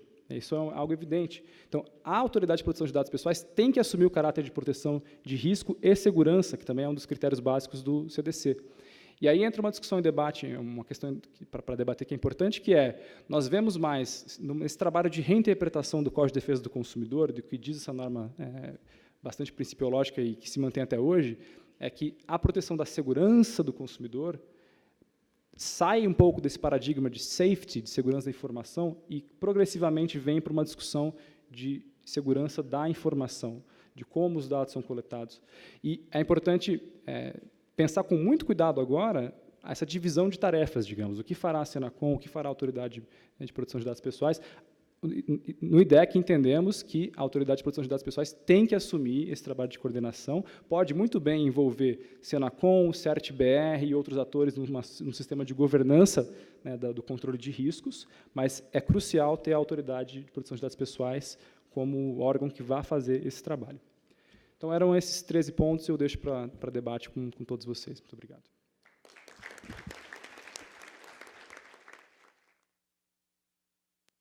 Obrigada, Zanata. E acho importante você ter destacado a questão do conteúdo, desses conteúdos todos que, a princípio, dentro do PL 5276, eles estão, de uma certa maneira, contidos. Seria importante que a gente garantisse que eles permanecessem lá, né? E com relação à responsabilidade, a gente já falou isso aqui de manhã, eu tenho dúvidas, né, se a gente poderia, numa cadeia de fornecimento envolvendo tantos atores e tão complexa como o Marcel aqui falou, quando você lida com tratamento de dados, etc., aplicar o princípio de responsabilidade do Código de Defesa do Consumidor, que é solidária e objetiva, né? Eu acho que tem que ter muita reflexão a respeito disso, pensando no mercado como um todo e também no consumidor. Eu passo, então, a palavra ao deputado Orlando Silva, que certamente poderá nos trazer muitas notícias a respeito do que está acontecendo. Se a gente consegue, deputado, finalmente, pelas suas mãos, ter uma lei de proteção de dados pessoais. É o que espero. Cedo. Boa tarde a todos e a todas. Eu também quero agradecer a oportunidade de voltar a esse espaço. Eu tive o privilégio de participar no último seminário, salvo engano, foi em agosto do ano passado, algo parecido. E, naquela altura, eu comentava sobre um debate que nós fazíamos no Congresso acerca da possibilidade de constituição de uma comissão especial. Eu me recordo que eu historiei, eu caracterizei o rito parlamentar, em que um projeto de lei ele pode tramitar por várias comissões ou, sendo possível tramitar por mais de 3, se poderia constituir uma comissão especial, que seria como uma espécie de via rápida da comissão especial diretamente para o plenário da Câmara dos Deputados. À altura, nós tínhamos a expectativa da criação de uma comissão especial, e é o que se passou. Em 26 de outubro do ano passado, foi instalada a comissão especial, assumiu a presidência a deputada Bruna Furlan, aqui de São Paulo. 3 vices foram eleitos, um primeiro vice, o deputado André Figueiredo, que foi ministro das Comunicações, na fase em que foram realizadas as consultas para a preparação do projeto de lei 5276, o deputado Alessandro Molon, que foi o relator do Marco Civil da Internet, e o deputado Milton Monte, autor de um dos projetos, que, por dever de ofício, sou obrigado a levá-lo muito seriamente, que é o projeto de lei 4060, que ancora a discussão que nós fazemos lá no ambiente da comissão. De lá para cá, nós vivemos um processo muito intenso de debate. A luz não permite que eu veja bem o rosto de todos aqui, mas seguramente muitos dos que estão aqui devem ter participado de algum dos momentos. Foram 13 audiências públicas que nós tratamos tematicamente. Então, nós tivemos audiência pública para fazer uma polêmica específica sobre o conceito de dado pessoal e todo esse debate, se dado identificado, identificável, sobre o conceito de dados sensíveis, em que limite deveria ser incorporado na legislação. Fizemos um debate longo, mais de uma sessão, porque a questão do consentimento, que evidentemente é a âncora desse debate, o consentimento foi também objeto de muita polêmica, inequívoco, expresso, enfim. Foi um debate bastante produtivo, um debate relevante sobre responsabilidade civil, e o que o Zanata relatou aqui é absolutamente verdade. Em diálogo, essa legislação com o Código Civil do Brasil também foi um tema que nós visitamos. A transferência internacional de dados, como foi também registrado aqui já na mesa, a preocupação de ter uma proteção equivalente nos países com os quais nós vamos compartilhar os dados coletados aqui em nosso país. Houve um debate também longo sobre legítimo interesse, né? Sobre interesse legítimo, quais são os limites, inclusive que limites éticos existem na aplicação desse conceito, assim como o debate que também está presente aqui acerca da autoridade, e eu vou fazer um relato político sobre encaminhamentos relativos à constituição de uma autoridade de controle, uma autoridade regulatória, uma autoridade de proteção de dados. E houve, inclusive, um recorrido à comissão de temas que não apareciam no início do debate. Nós fomos procurados por representantes da indústria, por exemplo, estabelecendo a correlação entre proteção de dados pessoais e a indústria 4.0. Está em curso uma revolução industrial, né, a quarta revolução industrial, e aqui, ali, há pontos de interesse que convergem para essa legislação, do mesmo modo que fizemos uma mesa específica sobre a agricultura de precisão, que é uma outra temática e que também merecerá o exame, a consideração, a incorporação de sugestões que vieram advindas dessas reuniões. Realizamos um seminário internacional, foram 2 dias de debates, nós fizemos questão de atrair para o Brasil boas práticas, boas experiências da Ásia, da Europa, dos Estados Unidos, da América Latina, desde a experiência do lado aqui do Chile até a própria experiência americana, da Irlanda, enfim, uma coleta da experiência de gestores, de autoridades de proteção, mas também a coleta de agentes relevantes, seja da sociedade civil, seja de agentes econômicos. Trouxemos também pensadores, gente que tem pesquisado, e eu fiquei feliz de perceber que a elaboração que nós produzimos no Brasil não está muito distante do debate que é feito no mundo. Foi uma satisfação para mim poder compartilhar essa vivência e essa experiência. E fizemos, desse processo, um sem número de reuniões bilaterais. Eu não tenho capacidade de memorizar o tanto de conversas que nós fizemos com todos os setores que vocês possam imaginar interessados nessa temática. A resultante desse processo, eu diria, de pelo menos 6 meses de trabalho intenso, que nós finalizamos praticamente essas sessões de audiência no final do semestre passado, a resultante foi a coleta de cerca de 500 sugestões. Quando nós consolidamos tudo que foi produzido no seminário internacional, nas audiências públicas, nas reuniões bilaterais e nos documentos que nós recebemos, e eu próprio estimulei que as organizações várias apresentassem documentos objetivamente fazendo sugestões, nós chegamos a cerca de 500 ofertas, né, 500 propostas, sendo que uma boa parte dela, devo dizer, replicando o mesmo conceito, o mesmo pensamento, mas seguramente nós devemos ter pelo menos 1/3 disso, 150 sugestões de aperfeiçoamento, de edição, de ajustes no texto, e é essa fase que nós vivemos nesse momento. Houve uma decisão política de nossa parte, de minha parte, foi compartilhada com a presidente da comissão, a deputada Bruna Furlan, com os colegas, eu não omiti isso nas audiências públicas, uma decisão política de ancorar o debate sobre a Lei de Proteção de Dados, ancorar ao projeto de lei 5276.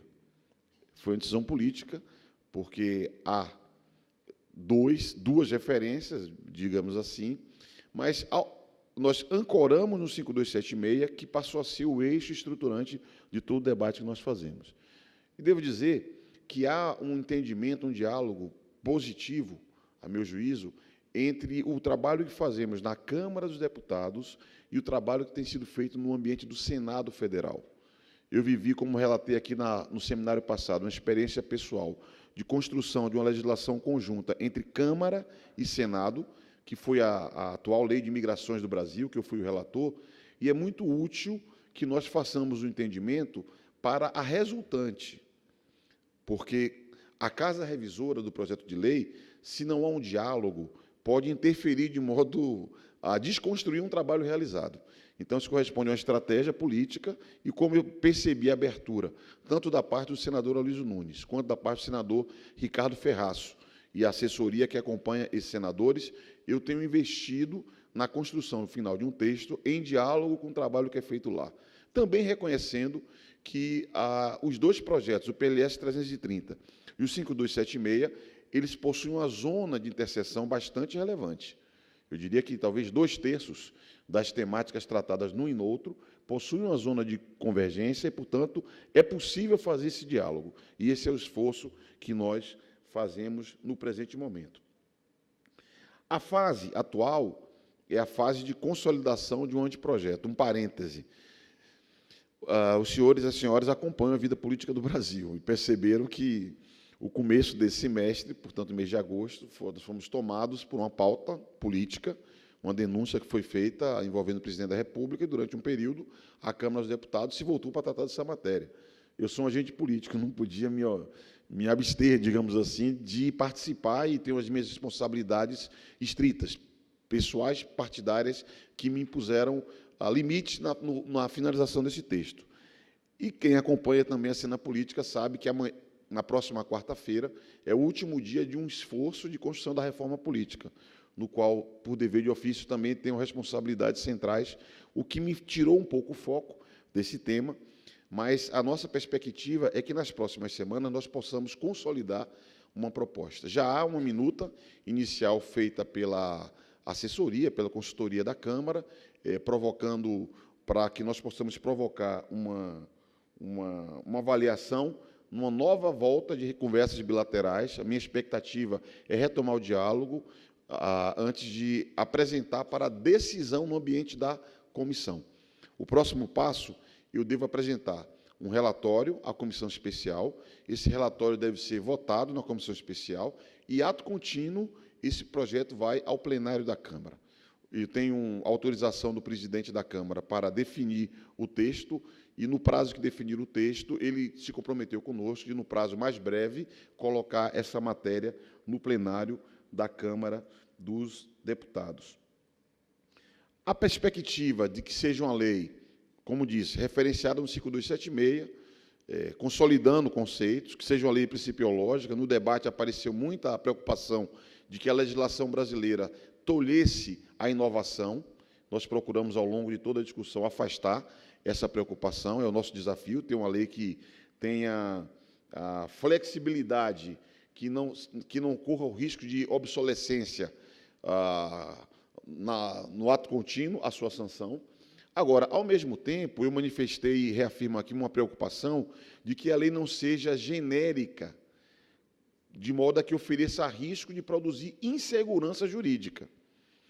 Nós vivemos no Brasil, dado de 2017, numa fase em que há um forte ativismo judicial. E, na medida em que a lei ela não seja precisa, ela pode dar margem para a contestação, polêmica, judicialização e, consequentemente, produzir insegurança jurídica. Quem defende a segurança jurídica, sobretudo na dimensão do ambiente de negócios, imagino que não tem interesse de que a lei seja vaga aqui, acolá, de modo que produza instabilidade e insegurança. Então, o nosso desafio no relatório é produzir uma justa medida que garanta a inovação, que seja principiológica, que estimule, na verdade, o Brasil como uma plataforma de exportação de serviços, mas, ao mesmo tempo, a segurança, a proteção à privacidade seja plena, de modo a evitar ou limitar a contestação judicial e a eventual insegurança jurídica. Há um tema que, evidentemente, é um tema polêmico, aqui na mesa já apareceu, que é o problema da transferência internacional, que é um tema que vai ser cada vez mais relevante, né? O que nós escolhemos até aqui é uma preocupação de buscar garantir a transferência, o fluxo de dados, mas trabalhar uma proteção equivalente ao que se oferta no Brasil. Esse é um tema que, digamos assim, foi, não diria majoritário, mas um tema muito forte em todos os debates que nós fizemos até aqui. E a questão da autoridade, eu vou concluir falando da autoridade e de um diálogo outro que eu abri a semana passada com o governo federal. Surgiu muitas hipóteses. Apenas um interlocutor, um interlocutor, que no caso era o Sindicato de Empresas de Telecomunicações, apenas um interlocutor se manifestou contrariamente à existência de uma autoridade regulatória, autoridade de proteção de dados, mas nós fizemos um debate e, na reunião seguinte, no documento que recebi, essa instituição modificou sua posição e passou a defender que houvesse, sim, uma autoridade. A leitura deles era crítica com relação à experiência da Anatel, sobretudo em aspectos burocráticos, foi a argumentação central que nós recebemos, mas eles, compreendendo a tipicidade dessa atividade, eles aderiram à hipótese de ter uma autoridade de controle. Aqui e acolá surgiram hipóteses de fragmentação dessa autoridade, o que eu assim rechaço, porque eu considero que o risco é muito grande se nós fragmentarmos em vários órgãos o acompanhamento, a regulação e a fiscalização dessa matéria, porque a atribuição de regulação e de fiscalização são as atividades centrais. E há uma preocupação com relação à caracterização. Deve ser uma instituição que tenha autonomia, esse é um aspecto forte do diálogo que fizemos com todos. Aqui, inclusive, no tema autonomia, uma preocupação com financiamento. Autonomia pressupõe uma regra de financiamento que impeça o manejo político da atividade dessa instituição, e uma preocupação muito forte que eu percebi de que seja uma instituição que tenha um caráter técnico acentuado, pelas especificidades que tem essa matéria. Então, nós caminhamos na perspectiva de trabalhar a constituição de uma instituição que tenha autonomia, que tenha uma regra de financiamento com estabilidade, que não se baseie em multas apenas, até para evitar o punitivismo como regra de conduta dessa instituição, e que tenha um aspecto técnico muito forte. Evidentemente que vocês sabem que, por iniciativa do Poder Executivo, que se pode criar órgão público, né? Haveria um vício de iniciativa se fosse introduzido apenas no âmbito do Legislativo.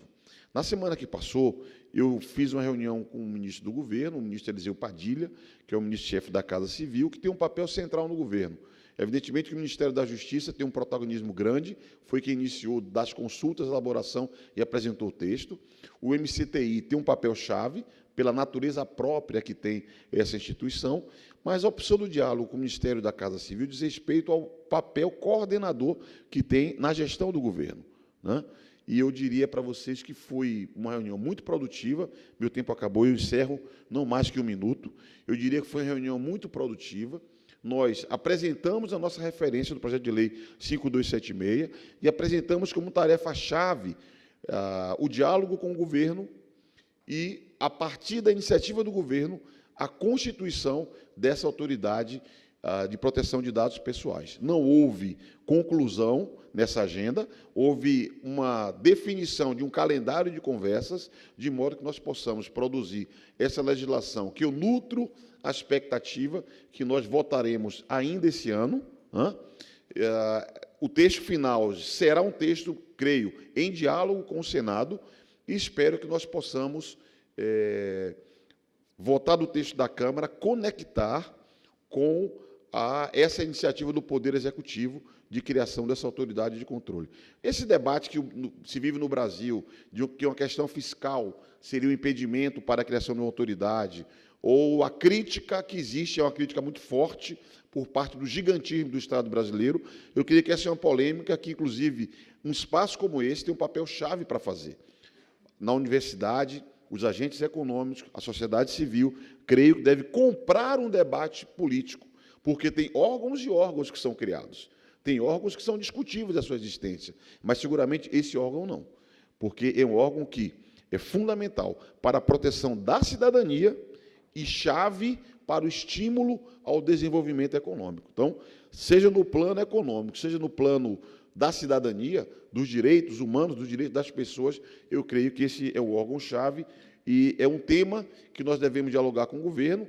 Evidentemente que, no diálogo com o governo, já apareceu a tensão sobre o vacatio legis, que a nossa proposta original do 5276 é um prazo muito breve, digamos assim, mas há uma reivindicação que chega até 3 anos de prazo para a vigência da lei, que, a meu juízo, talvez seja um prazo demasiado pela urgência e relevância que tem essa matéria. Mas nos preparemos para debater daqui a pouco até mesmo o prazo para a implementação dessa lei, e creio que o principal fator para definir a vacatio legis do prazo de implantação diz respeito também à criação dessa autoridade de controle, que é o que vai dar eficácia à lei, será a constituição dessa autoridade. Por isso que eu concluo me alinhando àqueles que defendem a criação, porque terá sido uma bela jornada a construção desse projeto de lei, terá sido uma bela jornada a construção desse marco regulatório, mas sem constituir uma autoridade própria para regular e fiscalizar essa atividade, poderá ser uma medida inócua. Muito obrigado.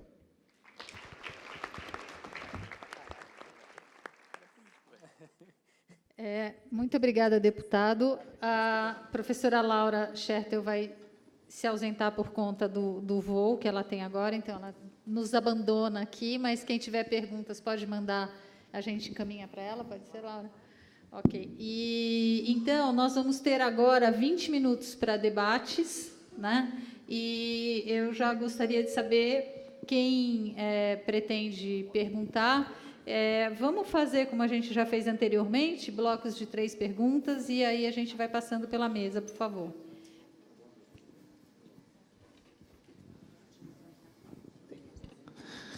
Boa noite, Tiago Sombra, da Universidade de Brasília, do Matos Filho. Eu queria, aproveitando a observação que o Rafael fez, fazer uma pergunta para a mesa como um todo, e especialmente para o deputado Orlando Silva.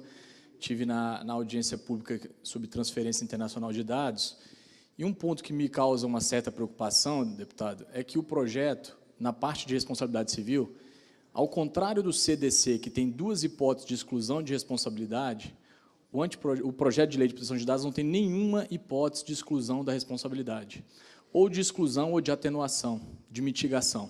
O que nós temos é no 330, acho que um caso específico, mas, como um todo, nós estamos o tempo todo fazendo uma remissão ao CDC, a tudo aquilo que envolve responsabilidade solidária e objetiva.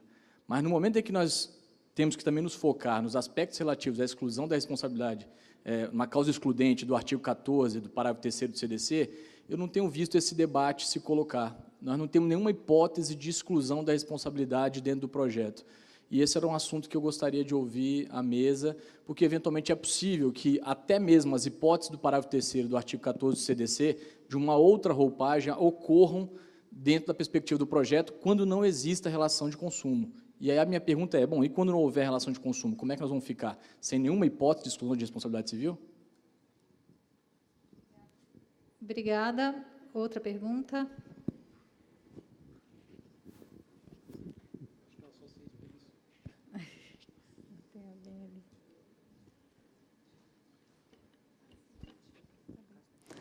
Oi, boa tarde a todos e a todas. Gostaria de parabenizar a mesa.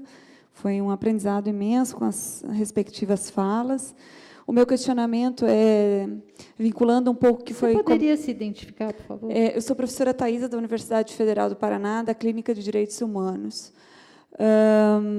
O questionamento vincula um pouco com a fala do professor Danilo, que comentou antes dessa importância da autoridade, né? E, especificamente, com uma área relativa ao uso de dados genéticos no Brasil. Para quem não sabe, hoje a gente tem uma lei 2.654, que foi aprovada e que regula a coleta compulsória de DNA para fins de persecução criminal. Então, nesse campo, a lei silencia completamente em relação à proteção de dados, né? Os dispositivos que ela tem são, eu diria, de caráter basicamente retórico, em respeito aos direitos humanos, sem qualquer instrumento. E o meu questionamento é se essa legislação ela tem instrumentos capazes, inclusive em relação a essa autoridade competente, para dar conta desse uso, armazenamento, compartilhamento de dados genéticos que foram coletados, na sua maioria das vezes, sem consentimento e que têm uma utilização, notadamente no campo da política criminal. Ou seja, sendo essa lei uma lei geral, ainda assim ela teria o escopo, né, de ser utilizada nesse campo, e, mais precisamente, essa autoridade teria condições, ou, ao contrário, a gente teria que pensar um comitê, enfim, uma comissão de regulação e fiscalização ou controle específica para esse uso. Obrigada. Mais alguém, por favor? Não? Então, vamos passar para as... Ah, tem. Ótimo. Boa noite. Minha dúvida é o seguinte, né, para o senhor Arthur. Eu não sou advogada, né, sou da área de segurança da informação, né, e eu trabalho muito com a parte de recomendações, né, e o senhor tinha comentado daquela questão de ter um ambiente seguro, né, de que a empresa ela tem que se responsabilizar, e eu queria ver com o senhor o que é necessário para a lei pegar, né? Como o senhor falou. Por quê? Porque o argumento é o seguinte, né? As áreas de negócio elas informam que é muito caro você ter um ambiente seguro. Por exemplo, as áreas de negócio elas preferem pagar multas, elas preferem sofrer processos do que deixar de mexer com os dados da forma adequada, né? Então, eu queria ver qual que é o argumento que a gente pode dar, né, como área de recomendação, e como fazer essa lei pegar, né? Como que eu posso fazer acontecer dentro da empresa? Obrigada. Secretário, o senhor quer começar?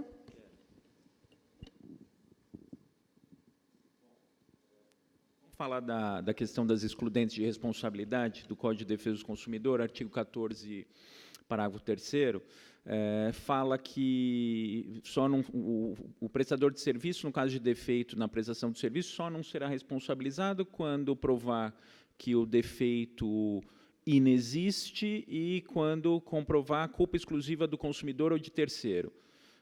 Culpa exclusiva de consumidor, sendo que a empresa manipula os dados, eu acho que aqui não tem... A gestão dos dados, o tratamento dos dados é feito pela empresa, o consumidor coloca os seus dados, ele dá o consentimento, a questão se o consentimento é livre ou não vai ser aferida, mas não vejo aqui como ter culpa exclusiva de consumidor. Também não vejo como existir terceiro nesse caso, porque terceiro é alguém fora da cadeia produtiva. Se a gente está falando do tratamento dos dados e da responsabilidade solidária de todos que estão na cadeia produtiva, eu não vejo como ter culpa exclusiva de terceiro, simplesmente porque eu não tenho terceiro. Agora, eu vejo como provar a inexistência do defeito, embora isso não esteja colocado especificamente como uma excludente de responsabilidade, você, para ter responsabilidade civil, isso é da teoria geral da responsabilidade civil, você precisa ter conduta, mais dano, mais nexo causal, e se eu falar em responsabilidade civil do Código Civil, você fala em dolo ou culpa. Como a gente está falando em responsabilidade objetiva, eu preciso ter conduta e o dano e o nexo causal. Então, se eu provar que não teve conduta, eu excluo a responsabilidade, se eu provar que não houve dano, eu excluo a responsabilidade. Então, ainda que eu não tenha isso como excludente de responsabilidade, isso é da teoria geral da responsabilidade civil, eu acho que é perfeitamente possível de aplicar. Em relação à questão do ambiente seguro e das empresas, que valeria mais a pena para certas empresas mais pagar a indenização do que proteger os dados, isso não é muito diferente do que aconteceu. A gente está falando aqui na quarta Revolução Industrial, isso não é muito diferente do que aconteceu lá pós-Revolução Industrial, né?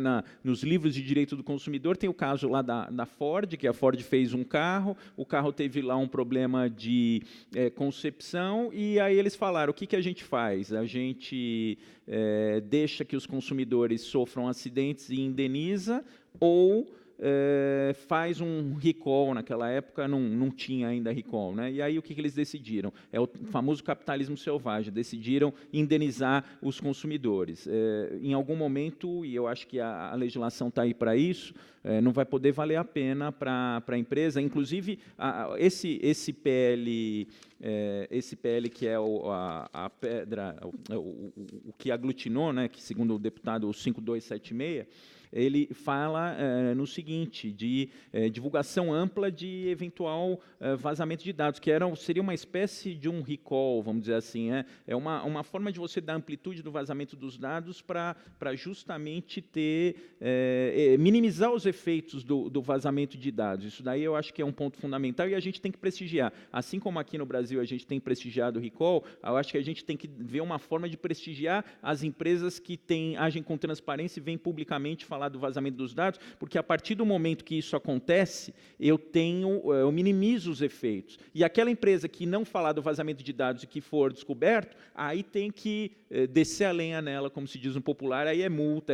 Eu entendo também, eu sou do princípio da harmonização, eu defendo a harmonização, como está lá no Código de Defesa do Consumidor, mas se a empresa esconde uma falha e isso gera danos maiores, eu acho que ela tem que ser sancionada com rigor. E em relação à colocação da professora Flávia, do apoio ao projeto, o deputado Orlando já deu a resposta, falou que ele esteve lá na Casa Civil e está pedindo apoio para o projeto. Eu acho que o caminho é esse, mas no âmbito do Ministério da Justiça, eu pedi para a Secretaria de Assuntos Legislativos, eu falei em algumas prioridades, né, com a Secretaria de Assuntos Legislativos. Falei dos projetos de atualização do Código de Defesa do Consumidor, fortalecimento dos PROCONs, comércio eletrônico, fortalecimento dos PROCONs, comércio eletrônico, superendividamento, são 3 prioridades, e eu falei uma 4ª prioridade, proteção de dados também, eu acho que isso está dentre as nossas prioridades, e a assessoria parlamentar do ministro está fazendo gestões lá junto à Câmara Federal e junto ao Senado Federal, para que a gente tenha a aprovação disso o mais rápido possível, porque isso é fundamental. Marcelo? Se alguém puder abordar a questão colocada sobre uso de dados genéticos, em que momento, se uma autoridade garantidora poderia estabelecer regras para isso, enfim, seria bom. Não é meu caso, lamento. Queria só tocar no ponto da responsabilidade, respondendo um pouco o Thiago Sombra. Tudo bom, Thiago? Eu acho que isso linka um pouco com a pergunta da colega sobre segurança da informação. Desculpa, a gente não ouviu o seu nome, depois se você pudesse identificar. A maioria das empresas, elas se preocupam, de fato, mais com os incidentes reputacionais que vão derivar do vazamento de dados, pelo menos no modelo norte-americano, e menos com a questão da multa. Tanto é que o pessoal sempre falava, por que agora está todo mundo na Europa preocupado com o Regulamento Europeu de Proteção de Dados e, de repente, despertou um interesse expressivo, inclusive, da comunidade jurídica, e antes mesmo um continente que já tinha lá 20 anos de diretiva. Por que isso mudou tão radicalmente? A resposta é óbvia, né? O tamanho das sanções. Enquanto as multas anteriores no regime europeu eram de lá 100, 200, 300 mil euros, né? Agora está se falando de penalidades simples, vamos assim, leves a médias, com uma multa de 15 milhões de euros ou 2% do faturamento global da companhia, o que for maior, ou 30 milhões de euros ou até 4% do faturamento global da companhia. Acho que é só fazer a conta de ver o quanto que isso representa em termos de... Agora ficou séria a conversa, né? Então, assim, se ninguém presta atenção nesse tema, que preste por conta do tamanho da possível penalidade. Então, acho que isso também vai mudar um pouco a mentalidade. Pré-GDPR, porém, a realidade é que a preocupação era muito mais que uma colega colocou. Acho que explica um pouco esse conceito. As multas aplicadas pela autoridade eram razoavelmente baixas.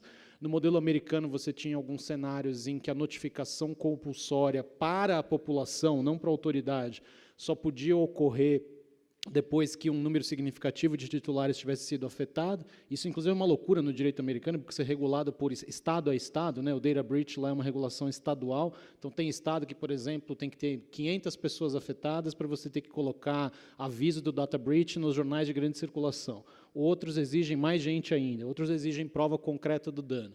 E a realidade, isso remete um pouco à história que o Dr. Arthur contou, no caso dele, né?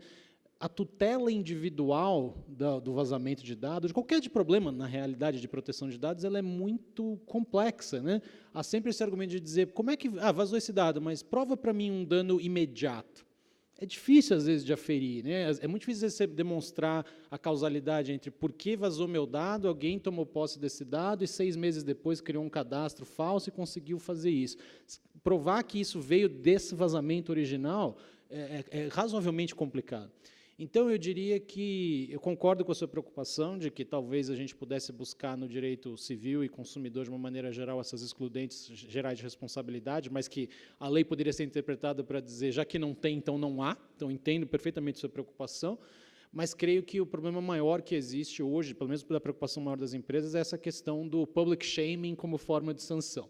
E isso, na minha visão, é correto, e está previsto na própria legislação, né? No 5276 está lá dizendo, inclusive de uma maneira, na minha visão, muito razoável, né? de que o caso de vazamento tem que ser imediatamente comunicado à autoridade, e aí a autoridade que vai avaliar se a gravidade do problema justifica ou não uma comunicação posterior ao público e outras medidas que possam ser adotadas. Então, não é desmerecer a sua pergunta, é só dizer o porquê, e talvez tentar responder as duas ao mesmo tempo. Por que as empresas antes tinham essa mentalidade de prefiro pagar multa? Porque a multa, de fato, era mais baixa do que implementar todo um sistema. Isso mudou, isso é um paradigma que vai mudar radicalmente o cenário.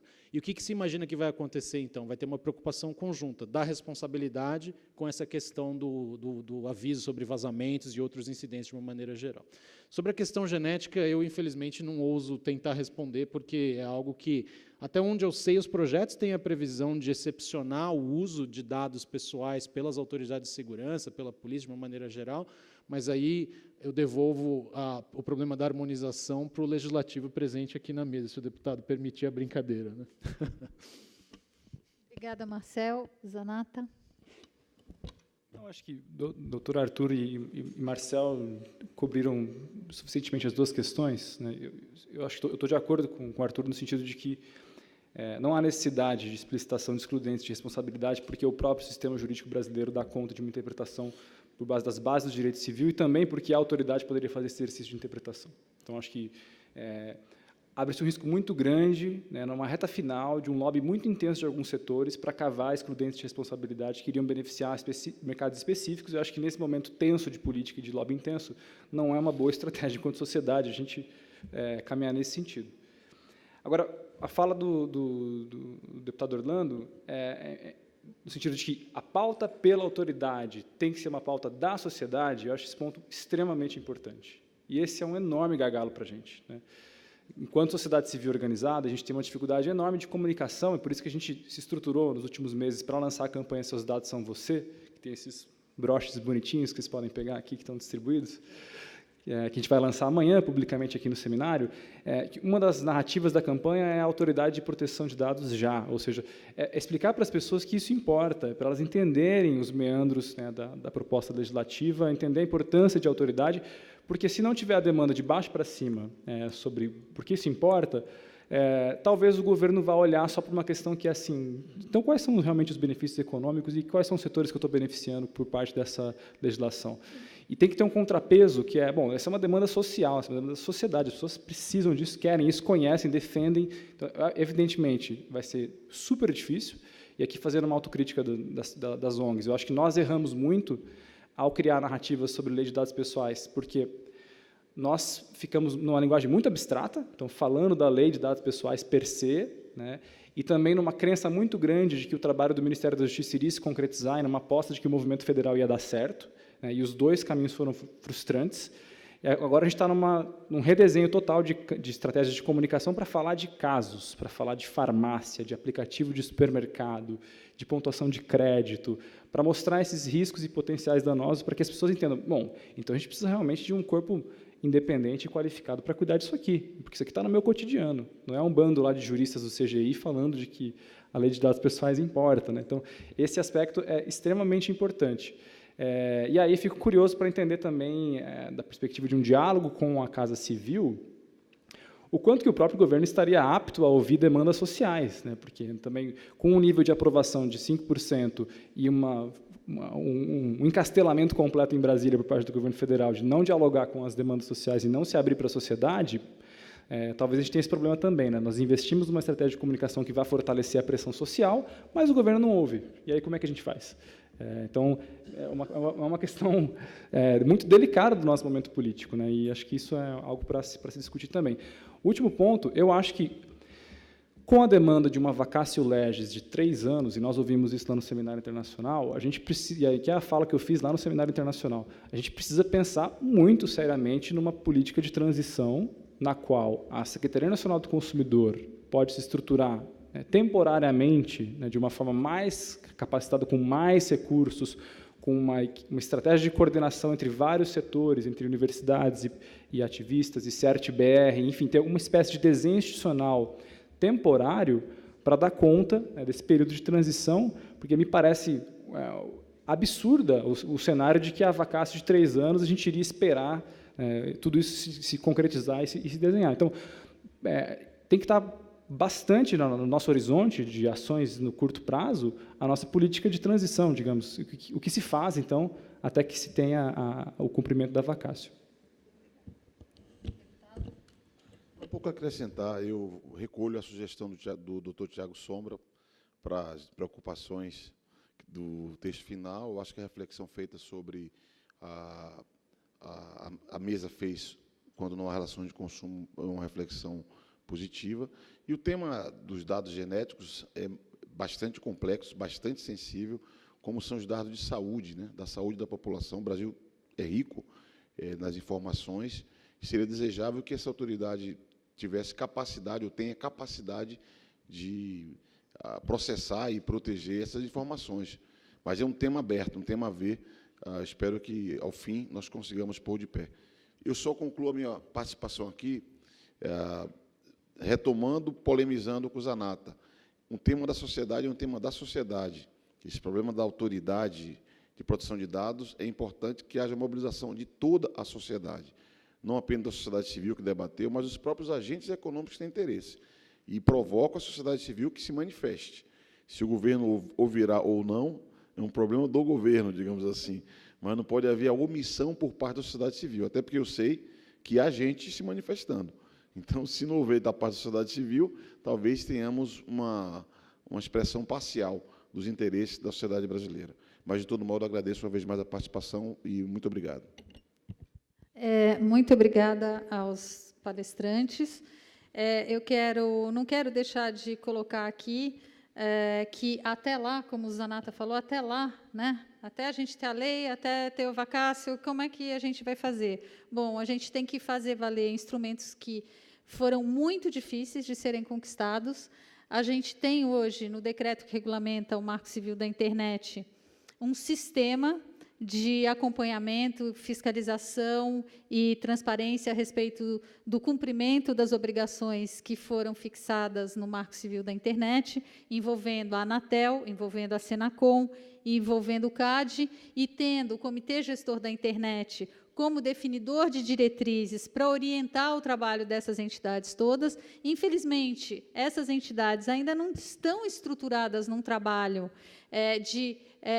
mesmo definir como é que vão ser coordenados os trabalhos desses órgãos no trato das questões relacionadas, pelo menos no que diz respeito à internet, que não é pelo menos, a gente sabe que é muito, né? E quero destacar aqui que todos vocês devem saber que está em curso uma consulta pública para a revisão da estrutura da governança da internet no Brasil, né? Especificamente a revisão das estruturas, eleição, atribuições do Comitê Gestor da Internet no Brasil. Essa consulta pública teve uma primeira fase estabelecida pelo governo federal, que foi de 8 de agosto a 8 de setembro agora, e o CGI, provavelmente dentro de 2 semanas, lançará a segunda etapa dessa consulta, e eu convido a todos a participarem intensamente dessa consulta, especificamente e especialmente no que diz respeito às atribuições do Comitê Gestor da Internet, para que a gente consiga preservar algo que é tão importante nesse cenário todo, que é uma governança multissetorial, para que a gente não tenha a governança de questões tão sensíveis como foram colocadas aqui durante todo o dia, decididas num âmbito marcado pelo viés econômico, muito burocrático, de uma agência reguladora típica como a gente tem, que a gente preserve o Comitê Gestor da Internet, que foi a entidade que editou o Decálogo de Princípios, que foi todo absorvido pelo Marco Civil da Internet, que é uma lei de referência, e, portanto, reitero aqui a importância de todos participarem dessa consulta pública e cobrarem que ela, de fato, aconteça, e que vão ao Fórum da Internet do Brasil, que vai acontecer do dia 14 ao 17, no Rio de Janeiro, de novembro, né, onde teremos um resumo desse processo todo e um debate a respeito dessa reformulação da governança da internet no Brasil. Muito obrigado a todos e espero todos amanhã para mais debates. Boa noite a todos. Obrigada.